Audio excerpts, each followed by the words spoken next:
ಪ್ರಶಾಂತವಾಗಿ ಎರಡು ಕಣ್ಣುಗಳನ್ನು ಮುಚ್ಚಿ, ಯಾವ ನಾಮ ಮಂತ್ರ ಜಪವಿಲ್ಲ, ಯಾವ ಪ್ರತಿಮೆಯ ರೂಪಕಲ್ಪನೆಯೋ ಅವಶ್ಯಕತೆ ಇಲ್ಲ. ಯಾವಾಗ್ಲೂ ಕೂಡ ಈ ಶರೀರವನ್ನು ಸುಖವಾಗಿ ಸ್ಥಿರವಾಗಿ ಕುಳಿತುಕೋಬೇಕು.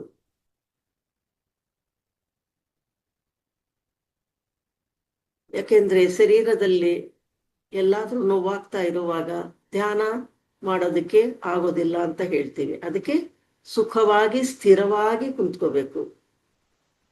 ಸುಖಮಯ ಪ್ರಾಣಾಯಾಮ. ಈ ಪ್ರಾಣಾಯಾಮ ನಡೀತಾ ಇರೋದು ಸುಖವಾಗಿ ನಡೀತಾ ಇದೆ, ಮೃದುವಾಗಿ ನಡೀತಾ ಇದೆ. ಆ ಡಿವೈನ್ ಕಾನ್ಶಿಯಸ್ ಅನ್ನೋದು ಒಳಗೆ ಹೋಗ್ತಾ ಇದೆ, ಅದೇ ಕಳಿಸ್ತಾ ಇರೋದು, ನಾವು ತಗೊಂತಾ ಇಲ್ಲ ಶ್ವಾಸನ. ಅದಷ್ಟದೇ ತನ್ನ ಪ್ರಕ್ರಿಯೆಯನ್ನು ಮಾಡಿಕೊಂಡು ಹೊರಗೆ ಬರ್ತಾ ಇದೆ. ಆ ಡಿವೈನ್ ಕಾನ್ಶಿಯಸ್ನ ಗಮನಿಸೋಣ, ಏನಾಗ್ತಾ ಇದೆ, ಒಳಗಡೆ ಏನು ಪ್ರಕ್ರಿಯೆ ನಡೀತಾ ಇದೆ, ಹೇಗೆ ಅನ್ನಿಸ್ತಾ ಇದೆ, ಅದನ್ನ ಗಮನಿಸೋಣ.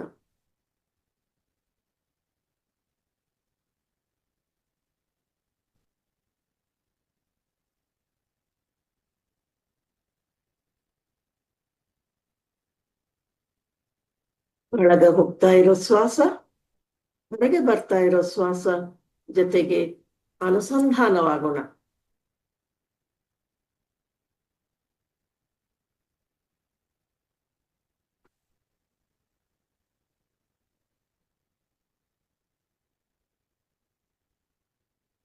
ಮಹರ್ಷಿ ಪಿತಾಮಹ ಪತ್ರಿಜಿ ಗುರುಗಳಿಗೆ, ಗುರು ಮಾತೆಗೆ ನಮಸ್ಕರಿಸುತ್ತಾ,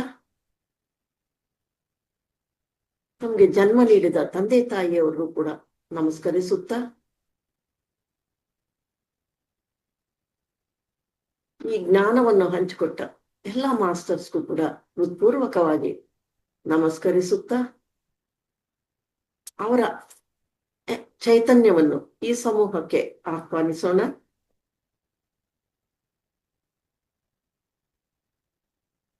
ಯಾವ ನಾಮ ಮಂತ್ರ ಜಪವಿಲ್ಲ, ಯಾವ ಪ್ರತಿಮೆಯ ರೂಪಕಲ್ಪನೆಯೂ ಅವಶ್ಯಕತೆ ಇಲ್ಲ.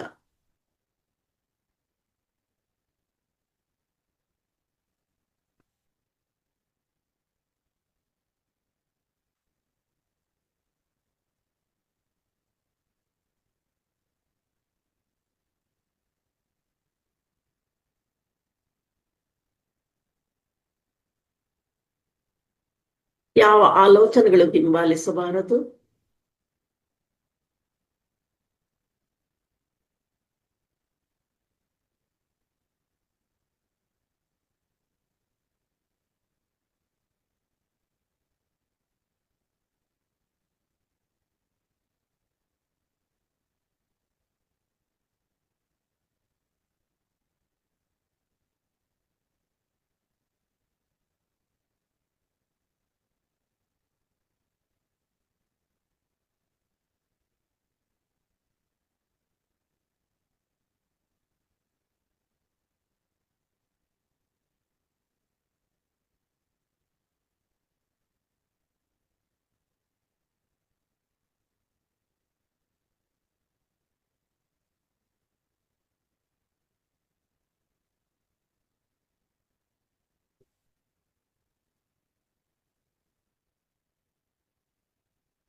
ಶ್ವಾಸವೇ ನಮ್ಮ ಗುರು,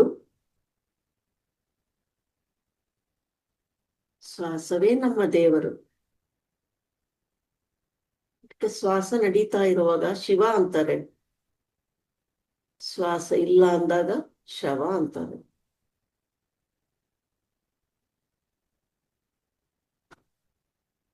ನಾವೆಲ್ಲರೂ ಕೂಡ ಆ ಶಿವ ಪರಮಾತ್ಮನನ್ನು ಹತ್ರ ಸೇರೋದಕ್ಕೆ ಎಷ್ಟೋ ಪರದೆಗಳನ್ನು, ಮುಖವಾಡಗಳನ್ನು ಹಾಕಿದ್ದೀವಿ. ಈ ಧ್ಯಾನ ಸಾಧನೆಯಲ್ಲಿ ಒಂದೊಂದು ಪದರೆಯನ್ನು ತೆರೆಯುತ್ತಾ ಹೋಗೋಣ. ನಮ್ಮ ಅಂತರಂಗ ಪ್ರವೇಶವನ್ನು ಗಮನಿಸ್ತಾ ಇರೋಣ.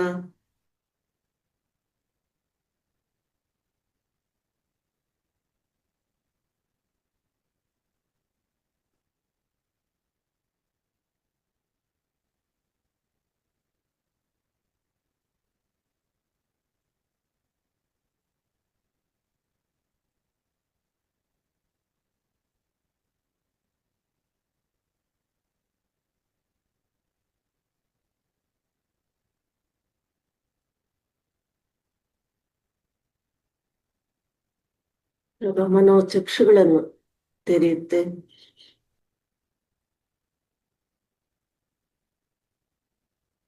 ಮನಸ್ಸಿನಲ್ಲಿರುವ ಎಲ್ಲವೂ ಕೂಡ ನಮಗೆ ಕಾಣಿಸ್ತಾ ಬರುತ್ತೆ. ಅದಕ್ಕೆ ಮೊದಲು ಶರೀರ ಶುದ್ಧಿ ಆಗಬೇಕು, ಮನಸ್ಸು ಕೂಡ ಶುದ್ಧಿ ಆಗಬೇಕು. ಎಷ್ಟು ಹೆಚ್ಚು ಹೆಚ್ಚು ಧ್ಯಾನ ಮಾಡ್ತಾ ಇರ್ತೀವೋ ಅಷ್ಟು ಹೆಚ್ಚು ಹೆಚ್ಚಾಗಿ ಶರೀರವನ್ನು ಕ್ಲೀನಿಂಗ್ ಮಾಡ್ಕೊಂತೀವಿ. ಕ್ಲೀನ್ಸಿಂಗ್ ಪ್ರೋಸೆಸ್ ಅಂತ ಹೇಳ್ತೀವಿ, ಅಂದ್ರೆ ಶುದ್ಧೀಕರಣ ನಡೀತದೆ ಅಂತ.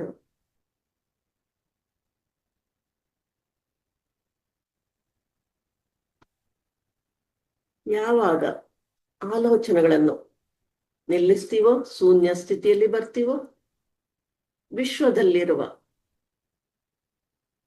Cosmic energy ಪ್ರಾಣಶಕ್ತಿ ಬ್ರಹ್ಮರಂಧ್ರದಿಂದ ಪ್ರವೇಶವಾಗುತ್ತೆ. ಅದನ್ನು ಕೂಡ ಗಮನಿಸ್ತಾ ಇರೋಣ.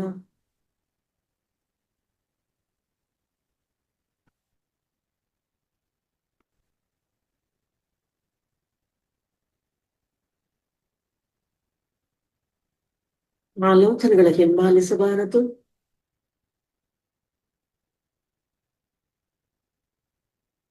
ಮತ್ತೆ ಶ್ವಾಸದ ಕಡೆಗೆ ತನ್ನಿ ನಿಮ್ಮ ಮನಸ್ಸನ್ನು. ಮನಸ್ಸು ಅನ್ನೋದು ಒಂದು ಚಿಕ್ಕ ಮಗು.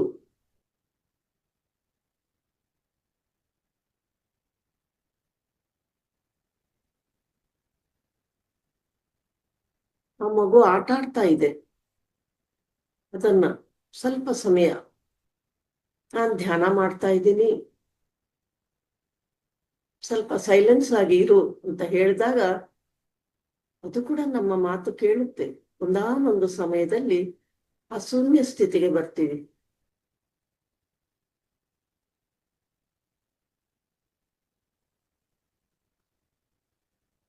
ಅದಕ್ಕೆ ಹೇಳ್ತಾರೆ, ವೆಂಕಟೇಶ್ವರ ಸ್ವಾಮಿ ಬಾಗಿಲಲ್ಲಿ ಜಯ ವಿಜಯರು ಕಾವಲು ಕಾಯ್ತಾ ಇರ್ತಾರೆ ಅಂತ. ಹಾಗೆ ಆ ಜಯ ವಿಜಯರು ಏನ್ ಮಾಡ್ತಿದ್ದಾರೆ ಅಂತ ಗಮನಿಸೋಣ. ಅದೇ ಉಚ್ಛ್ವಾಸ ನಿಶ್ವಾಸ, ಜಯ ವಿಜಯರು.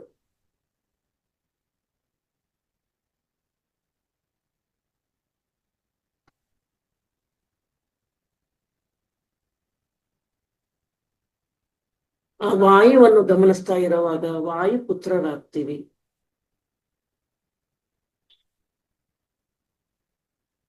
ಆಂಜನೇಯ ಸ್ವಾಮಿ ಪವನ ಪುತ್ರರು, ಹನುಮಂತ ವಾಯುಪುತ್ರ, ಅಂಜನಿ ಪುತ್ರ. ನಾವು ಕೂಡ ಆ ಸ್ಥಿತಿಗೆ ತಲುಪೋಣ.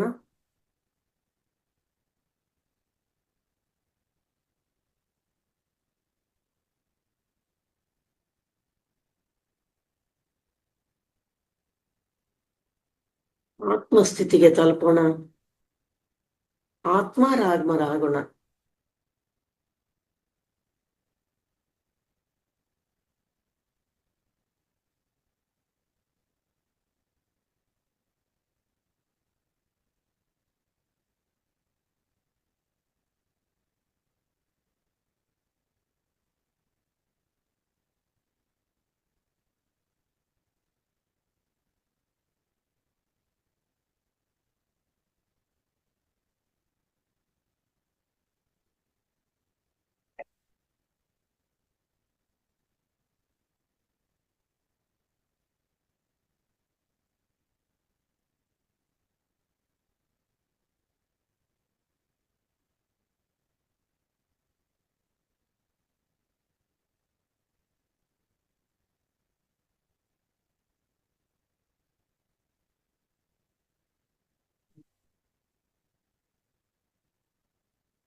ಉಚ್ಛ್ವಾಸ ನಿಶ್ವಾಸ పంక్తులరసి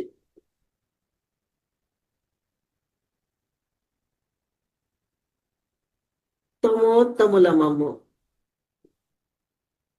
ఉచ్ఛ్వాస నిశ్వాస పంక్తులరసి తాను బ్రహ్మమగుట ముసుగులోన శివుడు పొసగియున్నాడయ్య ಕಾಳಿಕಾಂಬ ಹಂಸ ಕಾಳಿಕಾಂಬ ವೀರ ಬ್ರಹ್ಮೇಂದ್ರ ಸ್ವಾಮಿಗಳು ತಿಳಿಸ್ಕೊಟ್ಟಿದ್ದಾರೆ. ನಿನ್ನ ಉಚ್ಛ್ವಾಸ ನಿಶ್ವಾಸಗಳಲ್ಲಿ ಏಕಧಾಟಿಯಾಗಿ ಪ್ರವಾಹ ನಡೀತಾ ಇರದೆ,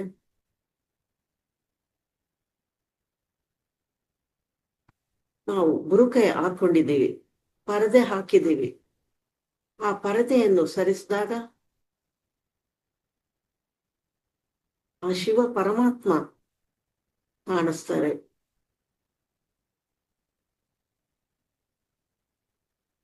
ಕಾಳಿಕಾಂಬ ಹಂಸ ಕಾಳಿಕಾಂಬ ಹಂಸ ಸೋಹಂ, ಆ ಬ್ರಹ್ಮ ನೀನೇ ಆಗಿದೀಯ.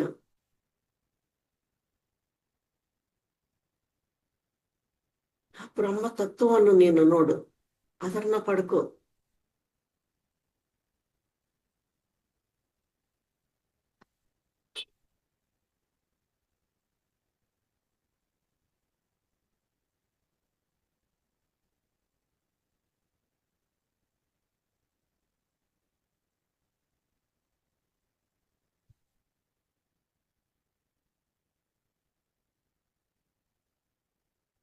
ಧರ್ಮಿ ವೇಮನ ಅವರು ತಿಳಿಸ್ತಾರೆ, ಮೂಗನಲ್ಲಿ ಗಾಳಿ ಮುಕ್ತಿಗೆ ದಾರಿ ಮಾರ್ಗ ಅಂತ ತಿಳಿಸ್ತಾರೆ. ಮತ್ತೆ ನಮ್ಗೆ ಮುಕ್ತಿ ಬೇಕಾದ್ರೆ ಮಾರ್ಗವನ್ನು ತಿಳಿಸ್ಕೊಟ್ಟಿದಾರಲ್ಲ. ಆ ಶ್ವಾಸ ಅನ್ನೋದು ಒಳಗ್ ಹೋಗ್ತಾ ಇದೆ, ಹೊರಗ್ ಬರ್ತಾ ಇದೆ, ಅದೇ ಮಾರ್ಗ, ಮುಕ್ತಿ ಮಾರ್ಗ.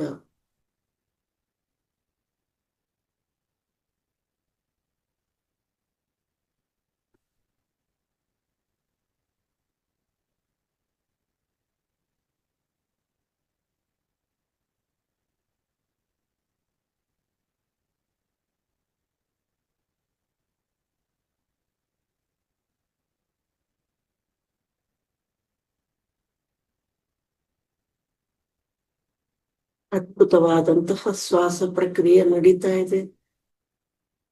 ಅನುಸಂಧಾನವಾಗಿದ್ದೀವಿ. ಆಲೋಚನೆಗಳ ಹಿಂಬಾಲಿಸಬೇಡಿ.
ಕೊನೆಯ 2 ನಿಮಿಷ, ಯಾರು ಕಣ್ ತೆಗಿಬೇಡಿ.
ಕೈ ಕಾಲುಗಳನ್ನು ಸರಳ ಮಾಡ್ಕೊಳ್ಳಿ.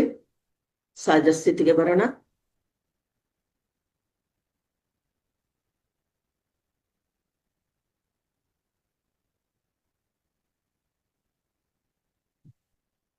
ನಿಮ್ಗೆ ಯಾವಾಗ ಹೊರಗೆ ಬರಬೇಕು ಅನ್ಸುತ್ತೆ ಆಗ 2 ಕೈಗಳು ಬಿಡಿಸ್ಕೊಂಡು ನಿಧಾನವಾಗಿ ಕಣ್ಣಿನ ಮೇಲೆ ಇಟ್ಕೊಳ್ಳಿ. 5 ಸೆಕೆಂಡ್ಗಳ ಕಾಲ ಪ್ರಶಾಂತವಾಗಿ 5, 4, 3, 2, 1 ನಿಮ್ಮ ಕೈಗಳನ್ನು ತೆರೆಯುತ್ತಾ, ಕಣ್ಣುಗಳನ್ನು ತೆರೆಯುತ್ತಾ, ಕೈಗಳನ್ನೇ ನೋಡ್ಕೊಳ್ಳುತ್ತಾ ನಿಧಾನವಾಗಿ, ಪ್ರಶಾಂತವಾಗಿ, ಆನಂದವಾಗಿ ಈ ಧ್ಯಾನ ಸ್ಥಿತಿಯನ್ನು ಹಾಗೆ ಮುಂದುವರಿಸುತ್ತಾ ಮುಗುಳ್ನಗುದಿಂದ ಹೊರಗೆ ಬರೋಣ ಸ್ನೇಹಿತರೆ.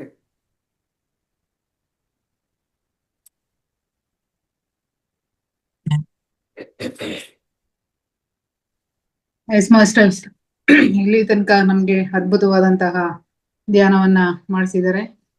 ಈ ಧ್ಯಾನವನ್ನ ಮಾಡಿಸಿದಕ್ಕೆ ಅಮ್ಮನ್ಗೆ ಧನ್ಯವಾದಗಳನ್ನ ಅರ್ಪಿಸುತ್ತಾ, ನಮ್ಗೆ ನಿನ್ನೆ ತಾನೇ ಕೋಪ ಅನ್ನೋ ವಿಷಯದ ಬಗ್ಗೆ ತುಂಬಾ ಚೆನ್ನಾಗಿ ತಿಳಿಸ್ಕೊಟ್ರು. ಈ ದಿನ ಸ್ವಯಂ ಪ್ರೀತಿ ಅನ್ನೋ ವಿಷಯವನ್ನ ತಗೊಂಡು ಬಂದಿದ್ದಾರೆ. ಈ ವಿಷಯದ ಬಗ್ಗೆ ನಮ್ಗೆ ಈಗ ಸ್ವಾಧ್ಯಾಯವನ್ನ ನೀಡ್ತಾ ಇದ್ದಾರೆ ನಿರ್ಮಲಾ ಮೇಡಮ್ ಅವರು. Over to you ma'am. Thank you ma'am. ಅದ್ಭುತವಾದಂತಹ ಧ್ಯಾನವನ್ನು ಮಾಡಿದ್ದೀವಿ. ಧ್ಯಾನಕ್ಕೆ ಹೃತ್ಪೂರ್ವಕವಾಗಿ ಧನ್ಯವಾದಗಳ ಚಪ್ಪಾಳೆ ಮೂಲಕ ತಿಳಿಸೋಣ.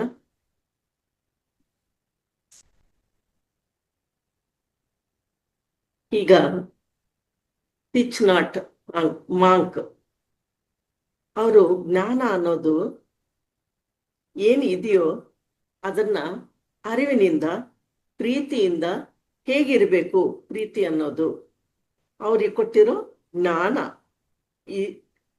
ಆತ ಎಷ್ಟೋ ಬೋಧನೆಗಳ ಬಗ್ಗೆ ತಿಳಿಸ್ಕೊಟ್ಟಿದ್ದಾರೆ, ಎಷ್ಟೋ ಅಂಶಗಳನ್ನು ಕೂಡ ನಮಗೆ ವಿಷಯಗಳನ್ನು ಕೂಡ ತಿಳಿಸಿದ್ದಾರೆ. ಇವತ್ತು ಹೌ ಟು ಲವ್ ಅಂದ್ರೆ ಪ್ರೀತಿ ಅಂದ್ರೆ ಏನು ಅನ್ನೋದ್ರ ಬಗ್ಗೆ ತಿಳ್ಕೊಳ್ಳೋಣ. ಇದನ್ನ ಬುದ್ಧ ಭಗವಾನರು ಯಾವತ್ತೂ ಕೂಡ ಒಂದು ಕಡೆ ತಾನು ಎನ್ಲೈಟ್ಮೆಂಟ್ ಆದ್ಮೇಲೆ ಒಂದು ಕಡೆ ನಿಲ್ಲಿಲ್ಲ. ಇಡೀ ದೇಶಾಂತರ ಸುತ್ತುತ್ತಾ ಇದ್ರು, ಆ ಪ್ರಬೋಧನೆಗಳನ್ನು ಬೋಧಿಸ್ತಾ ಇದ್ರು. ಆ ಬೌದ್ಧ ಭಿಕ್ಷುಕರು, ಬೌದ್ಧ ಭಿಕ್ಷುಣಿಯರು ಎಲ್ಲರೂ ಅವ್ರ ಜೊತೆ ಸುತ್ತಾಡ್ಕೊಂಡು ಆ ಜ್ಞಾನವನ್ನು ಪಡ್ಕೊಂತಾ ಇದ್ರು, ಹಂಚ್ತಾನೇ ಇದ್ರು ಜ್ಞಾನವನ್ನು.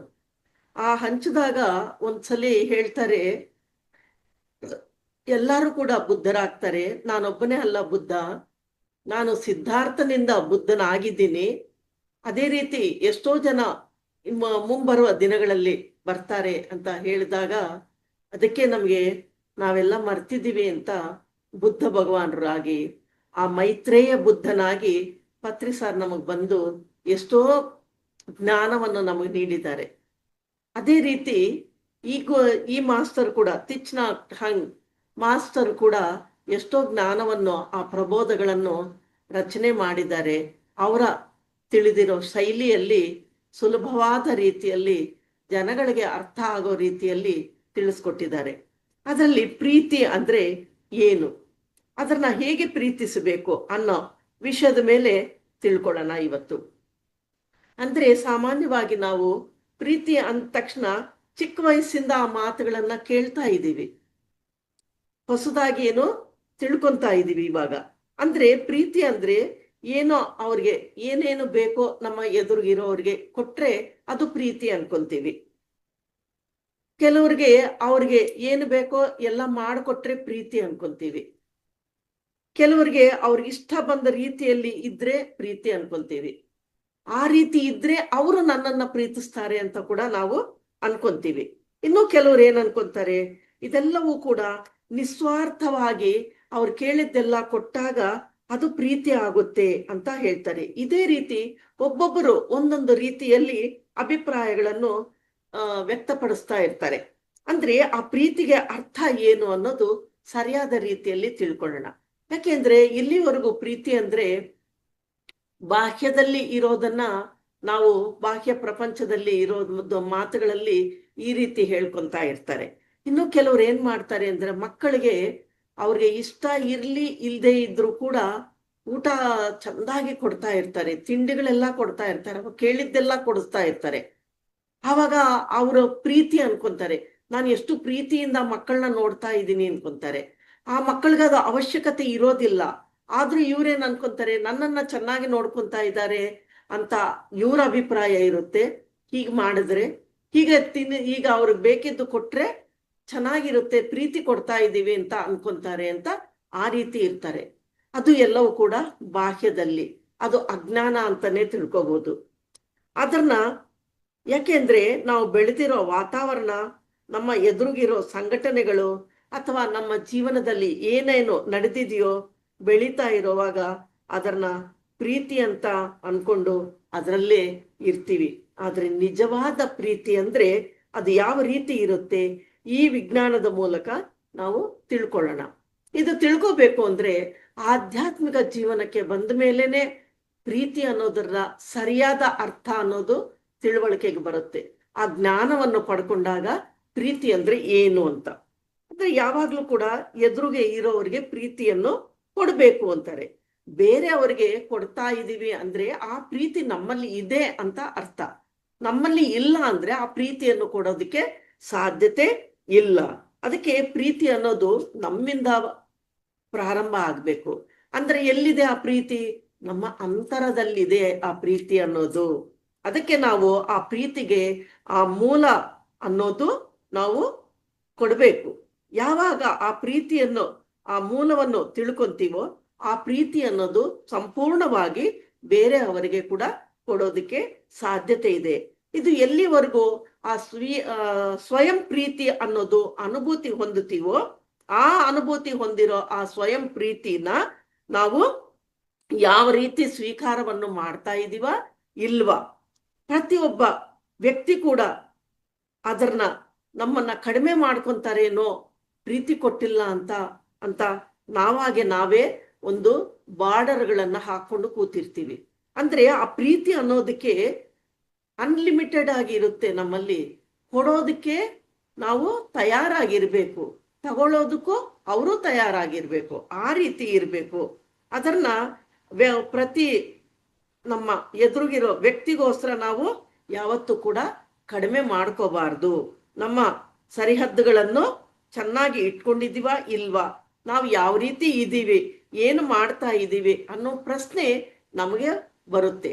ಅಂದ್ರೆ ಶಾರೀರಿಕ ಪರವಾಗಿ ಆಗಲಿ, ಆರ್ಥಿಕ ಪರವಾಗಿ ಆಗಲಿ, ಇನ್ನೂ ಯಾವುದೋ ಒಂದು ರೀತಿಗಳಲ್ಲಿ ಏನೋ ಒಂದು ಕೊರತೆ ಅನ್ನೋದು ನಮ್ಮಲ್ಲಿ ಇದ್ದಾಗ ಅದನ್ನ ಯಾವ ರೀತಿ ಅಂಗೀಕಾರ ಮಾಡ್ತಾ ಇದ್ವಿ, ಸ್ವೀಕಾರ ಮಾಡ್ತಾ ಇದ್ದೀವಿ ಅನ್ನೋದು ಕೂಡ ಅಲ್ಲಿ ಗಮನಿಸಬೇಕಾಗಿದೆ.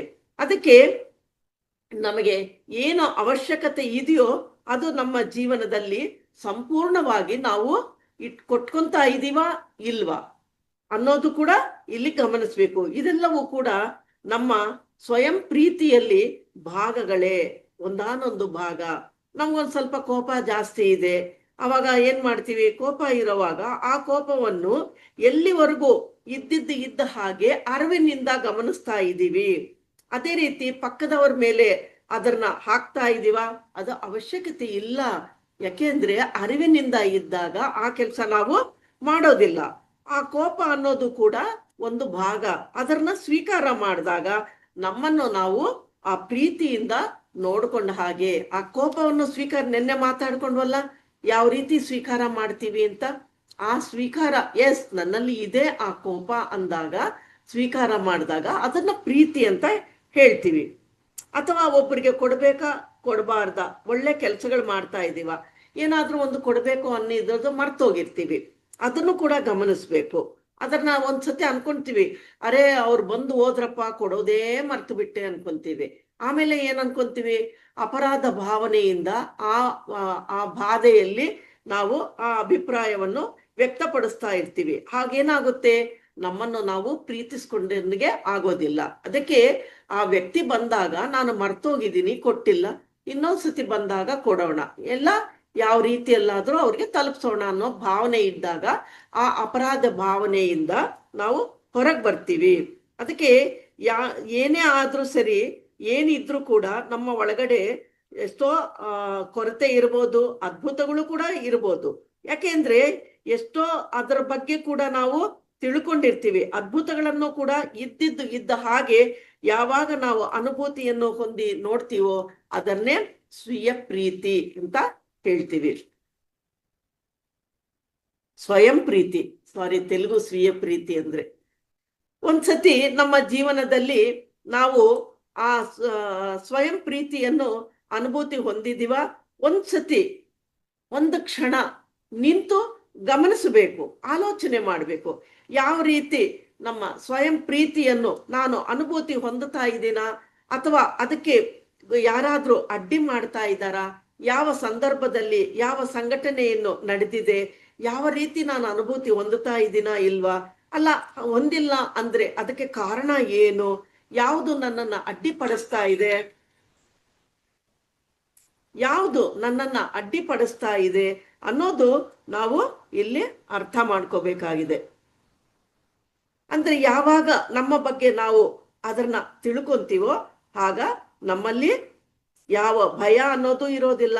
ಆ ನಂಬಿಕೆಯಿಂದ ನಾವು ಹೊರಗೆ ಬಂದು ನಮ್ಮನ್ನ ನಾವು ಆ ಸ್ವಯಂ ಪ್ರೀತಿನ ಅನುಭವಿಸ್ತೀವಿ, ಅನುಭೂತಿ ಹೊಂದುತ್ತೀವಿ. ಅದಕ್ಕೆ ಅನುಭವಗಳು ಅಂತ ಹೇಳ್ತಿರ್ತಾರೆ. ನಾವು ಖುಷಿಯಾಗಿದ್ದೀವಿ ಅಂದ್ರೆ ಅದು ಕೂಡ ಒಂದು ಅನುಭವನೇ. ಹೀಗೊಬ್ರು ಕೇಳಿದ್ರು, ನನ್ಗೇನೋ ಅನುಭವ ಆಗೋದಿಲ್ಲ, ಒಬ್ಬೊಬ್ರು ಒಂದೊಂದು ರೀತಿ ಹೇಳ್ತಾರೆ ಅಂತ. ಅವರವರ ಅನುಭವ ಅವರವರಿಗೆ ಇರುತ್ತೆ. ಅದರಿಂದ ನಾವು ಆ ಸ್ವಯಂ ಪ್ರೀತಿಯನ್ನು ನಮ್ಮ ಒಳಗಡೆ ಯಾವ ರೀತಿ ಅನುಭೂತಿಯನ್ನು ಹೊಂದುತ್ತಾ ಇದ್ದೀವಿ ಅನ್ನೋದು ಅರಿವಿನಿಂದ ಪ್ರಾರಂಭ ಆಗುತ್ತೆ. ಅರಿವಿನಿಂದ ಗಮನಿಸಿದಾಗ ಅದು ನಾವು ನಮ್ಮ ಸ್ವಯಂ ಪ್ರೀತಿ ಅನ್ನೋದು ಅಲ್ಲಿಂದ ಪ್ರಾರಂಭ ಆಗ್ತಾ ಇದೆ. ನಮ್ಮ ಬಗ್ಗೆ ನಾವು ತಿಳ್ಕೊಂತಾ ಇದ್ದೀವಿ. ಅದಲ್ಲದೆ ಬೇರೆಯವರ ಬಗ್ಗೆ ಕೂಡ ಅರಿವಿನಿಂದ ಏನೋ ಅವರಲ್ಲಿ ನಡೀತಾ ಇದೆ ಅನ್ನೋದು ಕೂಡ ನಾವು ಅರ್ಥ ಮಾಡ್ಕೊಂಡಾಗ, ಅಂದ್ರೆ ಆ ಸಂಘಟನೆಗಳನ್ನು ಏನಿದೆಯೋ ಅಷ್ಟು ಮಾತ್ರ ಅರ್ಥ ಮಾಡ್ಕೊಳ್ಳೋದಕ್ಕೆ ಅಲ್ಲದೇನೆ, ಆ ಸಂಘಟನೆಗಳ ಹಿಂದೆ ಅಲ್ಲಿ ಏನ್ ನಡೀತಾ ಇದೆ, ಅದರ ಹಿಂದೆ ಏನು ಭಾವನೆ ಇದೆ ಅದನ್ನು ಕೂಡ ನಾವು ಗಮನಿಸೋದಕ್ಕೆ ಸಾಧ್ಯತೆ ಇರುತ್ತೆ. ಅವರು ಏನಕ್ಕೆ ನಾವು ಮಾಡಿದ್ರು ಕೂಡ ಅದು ಒಪ್ಪುತ್ತಾ ಇಲ್ಲ ಅಂದಾಗ ಅವರಲ್ಲಿ ಏನೋ ನಡೀತಾ ಇದೆ, ಆ ಭಾವನೆಗಳಿದೆ, ಆ ನೋವುಗಳಿದೆ, ಅದನ್ನು ಕೂಡ ನಾವು ಗುರುತಿಸಿದಾಗ ಅರೆ ಅವ್ರಿಗೇನೋ ಒಂದು ಸಹಾಯ ಬೇಕಾಗಿದೆ, ಅದರಿಂದ ಅವರು ಸಂಪೂರ್ಣವಾಗಿ ಅರ್ಥ ಮಾಡ್ಕೊಂತಾ ಇಲ್ಲ ಅಂತ ಕೂಡ ನಮ್ಗೆ ತಿಳುವಳಿಕೆ ಬರುತ್ತೆ. ಅಂದ್ರೆ ಸಂಪೂರ್ಣವಾಗಿ ಅರ್ಥ ಮಾಡ್ಕೊಂಡಿರೋ ದಿನ ಆ ಬುದ್ಧಿಯಿಂದ ಅರ್ಥ ಮಾಡ್ಕೊಳ್ಳೋಕ್ಕಿಂತ ಮನಸ್ಸಿನಿಂದ ಅರ್ಥ ಮಾಡ್ಕೊಂಡ್ರೆ ಇನ್ನೂ ಚೆನ್ನಾಗಿರುತ್ತೆ. ಆ ಪ್ರೀತಿ ಅನ್ನೋ ಭಾವನೆಗಳು ಸಂಪೂರ್ಣವಾಗಿ ಅನುಭೂತಿಯನ್ನು ಹೊಂದುತ್ತೀವಿ. ಎದುರುಗಿರೋರ್ನ ಅರ್ಥ ಮಾಡ್ಕೊಂಡಾಗ್ಲೇ ಇದು ನಮ್ಗೆ ಆ ಭಾವನೆಗಳು, ಏನೋ ಒಂದು ಮಾತಾಡ್ತಾ ಇರ್ತೀವಿ ಒಂದೊಂದ್ಸತಿ, ಅದು ಮಾತಾಡುವಾಗ ಒಳಗಡೆ ಭಾವನೆ ಹೇಗಿದೆ ಅನ್ನೋದು ಕೂಡ ಗುರ್ತಿಸ್ಬೇಕು ಅಂತ ಹೇಳ್ತಾರೆ. ಮೇಲ್ಮಟ್ಟಕ್ಕೆ ಅಪ್ಪ ನೀನ್ ಚೆನ್ನಾಗಿದ್ಯಪ್ಪ, ನೀನ್ ಚೆನ್ನಾಗ್ ಮಾಡಿದ್ಯಪ್ಪ, ನೀನ್ ತುಂಬಾ ಒಳ್ಳೆಯವರಪ್ಪ ಅಂತ ಹೀಗೆ ಹೇಳ್ತಾ ಇರ್ತೀವಿ, ಹೊಗಳ್ತಾ ಇದೀವಿ ಅಂದ್ರೆ ಅದ್ರ ಒಳಗಡೆ ನಮ್ಮ ಒಳಗಡೆ ಏನು ಭಾವನೆಯಿಂದ ಹೊಗಳ್ತಾ ಇದ್ದೀವಿ ಅನ್ನೋದು ಕೂಡ ಗಮನಿಸ್ಬೇಕು. ಅಂದ್ರೆ ಅಲ್ಲಿ ಕೆಟ್ಟ ಭಾವನೆಯಿಂದ ಸುಮ್ನೆ ಮೇಲ್ಮಟ್ಟಕ್ಕೆ ಮಾತಾಡ್ತಿದೀವ, ಸರಿಯಾದ ರೀತಿ ಮಾತಾಡ್ತಾ ಇದೀವ ಅನ್ನೋದು ಕೂಡ ಅಲ್ಲಿ ಆ ಭಾವನೆಗಳಿಂದ ಸಂಪೂರ್ಣವಾಗಿ ಅನುಭೂತಿಯನ್ನು ಕೂಡ ನಾವು ಹೊಂದಬೇಕಾಗುತ್ತೆ. ಅದಕ್ಕೆ ಅರ್ಥ ಮಾಡ್ಕೋಬೇಕಾಗಿದೆ. ಆ ಪ್ರೀತಿ ಅನ್ನೋದನ್ನ ನಾವು ಅರ್ಥ ಮಾಡ್ಕೋಬೇಕು. ಯಾವಾಗ ಅರ್ಥ ಮಾಡ್ಕೊಂತೀವೋ ಅದನ್ನ ಕರುಣೆ ಅನ್ನೋದು ನಮ್ಮ ಒಳಗಡೆಯಿಂದ ಬರುತ್ತೆ. ಅದನ್ನ ಅರ್ಥ ಮಾಡ್ಕೊಂಡಿದ್ದೀವಿ ಅಂದಾಗ ಅದನ್ನ ಕರುಣೆ ಅಂತ ಕರಿತೀವಿ. ಒಂದು ಉದಾಹರಣೆ ತಗೊಳ್ಳೋಣ. ಒಬ್ಬ ವ್ಯಕ್ತಿ ಬಾಧೆಯಲ್ಲಿ ಇದ್ದಾರೆ. ಅವ್ರನ್ನ ಯಾವ ರೀತಿ ಅರ್ಥ ಮಾಡ್ಕೊಂತೀವಿ? ಇನ್ನ ಕೆಲವರು ಏನ್ ಮಾಡ್ತಾರೆ, ಆ ಬಾಧೆಯಲ್ಲಿ ಇದಾರಲ್ಲ ಅವ್ರಿಗೆ ಏನೋ ಒಂದು ಉಪಶಮನ ಕೊಡೋಣ, ಆ ಬಾಧೆಯಲ್ಲಿ ಪ್ರಯತ್ನ ಮಾಡ್ತಾ ಇರ್ತಾರೆ. ಅಂದ್ರೆ ಅವ್ರಿಗಿಂತೂ ಬಾಧೆ ಅನ್ನೋದು ಅರಿವಿನಿಂದ ತಿಳ್ಕೊಂಡಾಗ ಅವ್ರಿಗೆ ಏನು ಬಾಧೆ ಇದೆ ಅನ್ನೋದು ಅದನ್ನ ಕೂಡ ಪ್ರೀತಿ ಅಂತೀವಿ. ಅದು ಎಲ್ಲಿವರೆಗೂ ನಾವು ಹೋಗ್ತಾ ಇದೀವಿ, ಎಲ್ಲಿವರೆಗೂ ನಾವು ಕೊಡಕ್ ಸಾಧ್ಯ ಆಗುತ್ತೆ ಅನ್ನೋದು ನಾವು ಆ ಪ್ರೆಸೆನ್ಸ್ ಅಲ್ಲಿ ಇದ್ದು ನಾವು ಅಲ್ಲಿ ಗಮನಿಸಬೇಕು. ಆವಾಗ ನಾವು ಅನುಭೂತಿಯನ್ನು ಹೊಂದುತ್ತೀವಿ.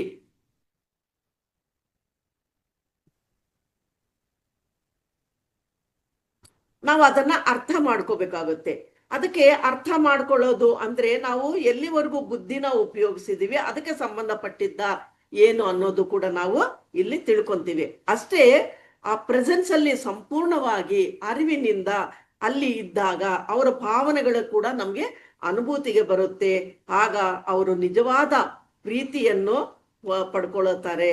ಆಗ ಆ ಪ್ರೀತಿಯನ್ನು ಪಡ್ಕೊಂಡಾಗ, ಅನುಭೂತಿ ಹೊಂದಿದಾಗ ಅಲ್ಲಿ ಏನ್ ನಡೀತಾ ಇದೆ ಅನ್ನೋದು ಕೂಡ ಅರ್ಥ ಮಾಡ್ಕೊಳ್ಳೋಕೆ ಸಾಧ್ಯತೆ ಆಗುತ್ತೆ. ಅದನ್ನೇ ಕರುಣೆ ಅಂತ ಅರ್ಥ ಮಾಡ್ಕೊಳ್ತೀವಿ. ಅಂದ್ರೆ ನಮ್ಮ ಸಮಕ್ಷದಲ್ಲೇ ಸಂಪೂರ್ಣವಾಗಿ ಆ ಪ್ರೀತಿಯನ್ನು ಹೊಂದುತ್ತಾ ಇದ್ದಾರೆ, ಸ್ವೀಕಾರ ಮಾಡ್ತಾ ಇದ್ದಾರೆ ಅನ್ನೋದು ಗೊತ್ತಾಗುತ್ತೆ ಅಂತ ಹೇಳ್ತಿದ್ದಾರೆ.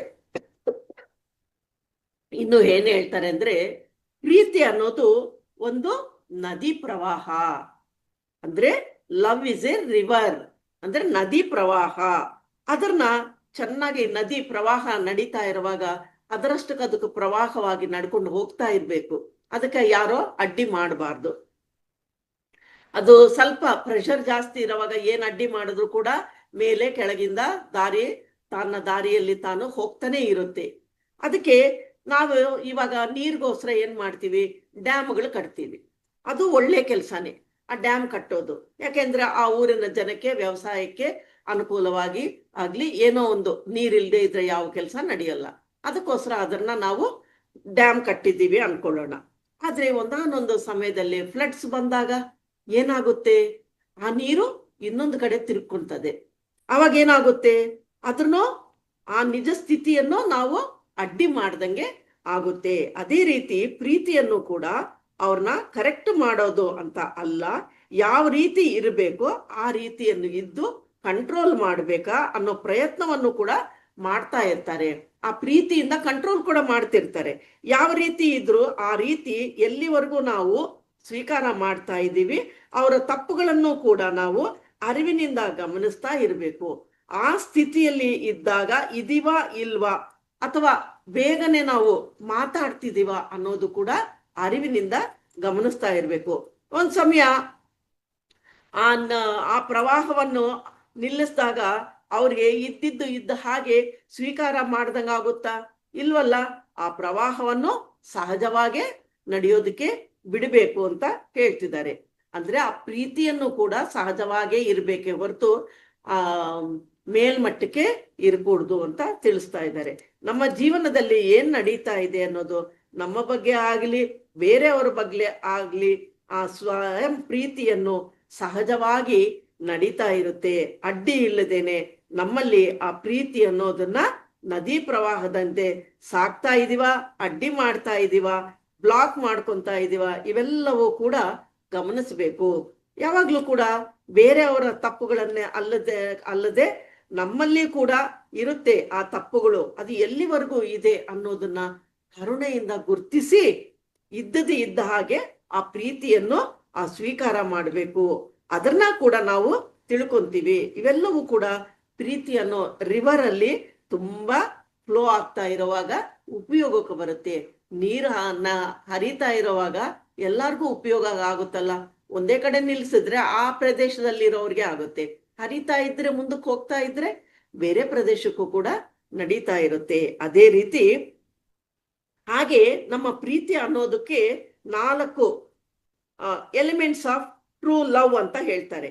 ಅಂದ್ರೆ 4 ಮೂಲ ಸ್ತಂಭಗಳು ಅಂತ ಕೂಡ ಅನ್ಕೋಬಹುದು. ಅದರ ಬಗ್ಗೆ ಆಧಾರ ಪಟ್ಟಿರುತ್ತೆ ಅಂತ. ಏನಪ್ಪ ಫಸ್ಟ್ ಅಂದ್ರೆ ಮೈತ್ರಿ, ಲವಿಂಗ್ ಕೈಂಡ್ನೆಸ್ ಅಂತಾರೆ, ಮೈತ್ರಿ ಅಂತಾರೆ. ಅಂದ್ರೆ ಆನಂದದ ಬಗ್ಗೆ, ಇತರರ ಬಗ್ಗೆ, ನಮ್ಮ ಬಗ್ಗೆ ಕೊಡ್ತಾ ಇದ್ದೀವಿ ಅಂದಾಗ, ಸಂಪೂರ್ಣವಾಗಿ ಕೊಡ್ತಾ ಇದ್ದಾಗ ಅದರನ್ನೇ ಮೈತ್ರಿ ಅಂತೀವಿ, ಫ್ರೆಂಡ್ಶಿಪ್ ಅಂತೀವಿ. ಕೆಲವರು ಮೇಲ್ಮಟ್ಟಕ್ಕೆ ಫ್ರೆಂಡ್ಸ್ ಆಗಿರ್ತಾರೆ, ಕೆಲವರು ಇಲ್ಲ ಏನೇ ಬಂದ್ರು ಕೂಡ ಸಹಾಯ ಮಾಡ್ತಾ ಇರ್ತಾರೆ. ಅದು ಫ್ರೆಂಡ್ಶಿಪ್, ಅದು ಪ್ರೀತಿ, ಅದು ಕರುಣೆ ಅಂತ. ಆ ಮೈತ್ರಿ ಅನ್ನೋದು ಒಂದು ದೊಡ್ಡ ಕೆಲಸ ಮಾಡೋದರಾಗ್ಲಿ ಅವ್ರಿಗೆ ಅವಶ್ಯಕತೆ ಇರೋದಿಲ್ಲ. ಆ ಚಿಕ್ಕ ವಿಷಯ ಆದ್ರೂ ಕೂಡ ಆಗಿರ್ಬೋದು. ಆದ್ರೆ ನಾವು ಮಾತುಗಳಲ್ಲಿ ಕೂಡ ಯಾವ ರೀತಿ ಮಾತಾಡ್ತಾ ಇದ್ದೀವಿ, ಯಾವ ರೀತಿ ಅದನ್ನ ಆ ಟೋನು ಅಂದ್ರೆ ಆ ವಾಯಸ್ಸು ಹೆಚ್ಚಾಗಿ ಬರ್ತಾ ಇದೆಯಾ ಅದು ಕೂಡ ಗಮನಿಸ್ಬೇಕು. ಅದರ ಹಿಂದೆ ಏನು ಉದ್ದೇಶ ಇದೆ ಅನ್ನೋದು ಕೂಡ ಗಮನಿಸ್ಬೇಕಾಗುತ್ತೆ. ಒಂದೊಂದ್ಸತಿ ಆ ಪ್ರೀತಿ ಹೆಚ್ಚಾದಾಗ್ಲೂ ಕೂಡ ಆ ವಾಯಸ್ಸು ಗಟ್ಟಿಯಾಗಿ ಬಂದಾಗ ಅವ್ರಿಗೆ ಎದುರುಗಿರೋ ಅವ್ರಿಗೆ ಬಾಧೆ ಆಗುತ್ತೆ, ಇದೇನು ಇವರು ಈ ರೀತಿ ಮಾತಾಡ್ತಿದ್ದಾರೆ ಅಂತ. ಅದಕ್ಕೋಸ್ಕರ ಆ ನಿಧಾನವಾಗಿ ನಿಂತು ಅರಿವಿನಿಂದ ನಮ್ಮ ಪ್ರೆಸೆನ್ಸ್ ಅಲ್ಲಿ ಇದ್ದು ಆ ಸಮಯದಲ್ಲಿ ಜಸ್ಟ್ ಅವರು ಕೇಳ್ತಾ ಇದ್ರೆ ಸಾಕು ಅನ್ನೋ ರೀತಿಯಲ್ಲಿ ಆ ಮಾತುಗಳನ್ನು ಅರಿವಿನಿಂದ ತಿಳಿಸಬೇಕು. ಇವೆಲ್ಲವೂ ಕೂಡ ನಮ್ಗೆ ಆನಂದವನ್ನು ಹಂಚ್ತಾ ಇದ್ದೀವಿ ಅನ್ನೋ ಸೂಚನೆ ಅನ್ನೋದು ಬರುತ್ತೆ. ಅದರನ್ನೇ ಮೈತ್ರಿ ಅಂತೀವಿ. ಇನ್ನ ಎರಡನೇದು ಕರುಣೆ. ಕರುಣೆ ಅಂದ್ರೆ ಯಾವ ರೀತಿ ಇರಬೇಕು, ಅವರು ಹೇಗಿದ್ದಾರೋ ಆ ರೀತಿ ಒಪ್ಪಿಕೊಳ್ಳೋದು. ಅವರು ಏನನ್ನ ಗೋತ್ರು ಆಗ್ತಾ ಇದ್ದಾರೆ, ಏನ ಮನಸ್ಸಿನಲ್ಲಿ ಆ ಭಾವನೆಗಳು ಇಟ್ಕೊಂಡಿದ್ದಾರೆ, ಬಾಧೆ ಇದೆಯಾ, ಅದು ಎಲ್ಲಿವರೆಗೂ ಕಡಿಮೆ ಮಾಡೋದಕ್ಕೆ ಪ್ರಯತ್ನ ಮಾಡ್ತಾ ಇದ್ದೀವಿ ಅಂದ್ರೆ ಅವರ ಬಗ್ಗೆ ಅನುಕಂಪ ಇದೆಯಾ ಇಲ್ವಾ, ಮತ್ತೆ ಅರಿವಿನಿಂದ ಅದನ್ನ ನಾವು ಗಮನಿಸಿದಾಗ ಕರುಣೆ ಅನ್ನೋದು ಗೊತ್ತಾಗುತ್ತೆ. ಅದಕ್ಕೆ ಒಬ್ಬ ಮಿತ್ರರಿಗೆ ಏನೋ ಬಾಧೆಯಲ್ಲಿ ಇರ್ತಾರೆ, ಅದನ್ನ ಪರಿಷ್ಕಾರ ಮಾಡ್ಬೇಕು ಅನ್ನೋದು ನಾವು ಅನ್ಕೊಂತೀವಿ. ಅದೇ ಅವ್ರಿಗೆ ಪರಿಷ್ಕಾರ ಕೊಡ್ಬೇಕಲ್ಲ ಅನ್ನೋದ್ರಲ್ಲೇ ನಾವು ಸಿಕ್ಕಾಕೊಂಡ್ಬಿಡ್ತೀವಿ ಒಂದೊಂದ್ಸತಿ. ಅದಕ್ಕೆ ನಾನು ಏನ್ ಮಾಡಕ್ಕಾಗುತ್ತೆ ಅಂದ್ರೆ ಆ ಸಮಯದಲ್ಲಿ ಆ ವ್ಯಕ್ತಿಗೆ ಏನು ಅವಶ್ಯಕತೆ ಇದೆ ಅನ್ನೋದು ಆ ಬಾಧೆಯನ್ನು ಅರ್ಥ ಮಾಡಿಕೊಂಡು ಆ ಸಮಯದಲ್ಲಿ ಏನ್ ಕೊಡ್ಬೇಕು ಅದು ಕೊಡ್ಬೇಕು. ಅಂದ್ರೆ ನಾವು ಆ ಸಮಯವನ್ನು ಕೊಡ್ತಾ ಇದ್ದೀವಿ ಅಂದ್ರೆ ಆ ಪ್ರೆಸೆನ್ಸ್ ಅಲ್ಲಿ ಇದ್ದು ಅವರು ಏನ್ ಫೀಲ್ ಆಗ್ತಾ ಇದ್ದಾರೆ ಅದನ್ನ ಕರುಣೆಯಿಂದ ನಾವು ನೋಡ್ತೀವಿ. ಅಂದ್ರೆ ಅವ್ರಿಗೆ ಏನ್ ಸಮಸ್ಯೆ ಬಂದಿದ್ಯೋ ಸೊಲ್ಯೂಷನ್ ಕೊಡ್ಬೇಕಾಗಿರೋ ಅವಶ್ಯಕತೆ ಇಲ್ಲ.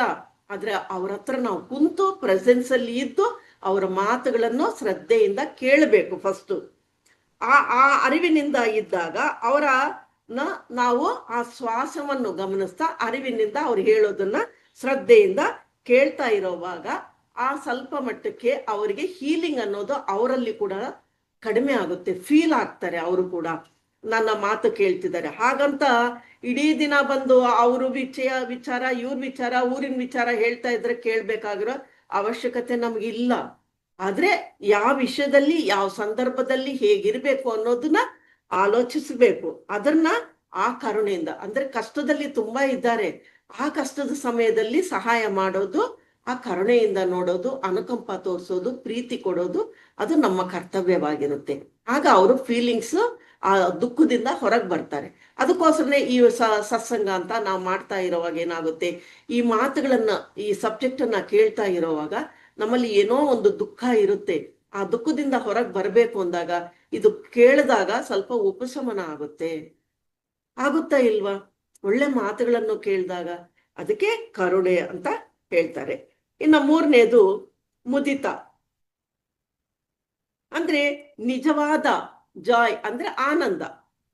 ಅಂದ್ರೆ ಒಬ್ಬ ಸ್ಕೂಲಲ್ಲಿ ಮಕ್ಕಳು ಚೆನ್ನಾಗಿ ಅರ್ಥ ಮಾಡ್ಕೊಂತಾರೆ, ಪ್ರತಿಯೊಂದು ಕೂಡ ಕಲಿತಾ ಇರ್ತಾರೆ, ಏನ್ ಕೆಲಸ ಇದ್ರು ಕೂಡ ಆ ಸೇವೆಯನ್ನು ಕೂಡ ಮಾಡ್ತಾ ಇರ್ತಾರೆ. ಅಂದ್ರೆ ಯಾವ ಅಸೂಯೆ ಅನ್ನೋದು ಕೂಡ ದ್ವೇಷ ಅನ್ನೋದು ಇಲ್ಲ, ಒಂದು ಸ್ವಚ್ಛವಾದ ಆನಂದದಿಂದ ನಗನಗ್ತಾ ಇರ್ತಾರೆ.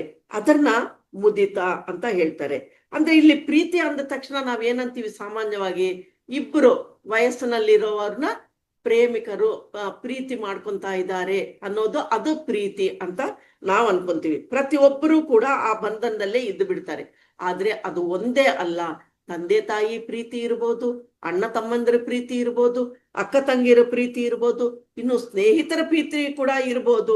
ಈ ರೀತಿ ಎಷ್ಟೋ ವಿಧ ರೀತಿಗಳಲ್ಲಿ ಆ ಅನುಬಂಧ ಅನ್ನೋದು ಕೂಡ ಇರುತ್ತೆ. ಅದನ್ನು ಕೂಡ ಆನಂದ, ಜಾಯ್ ಅಂತೀವಿ.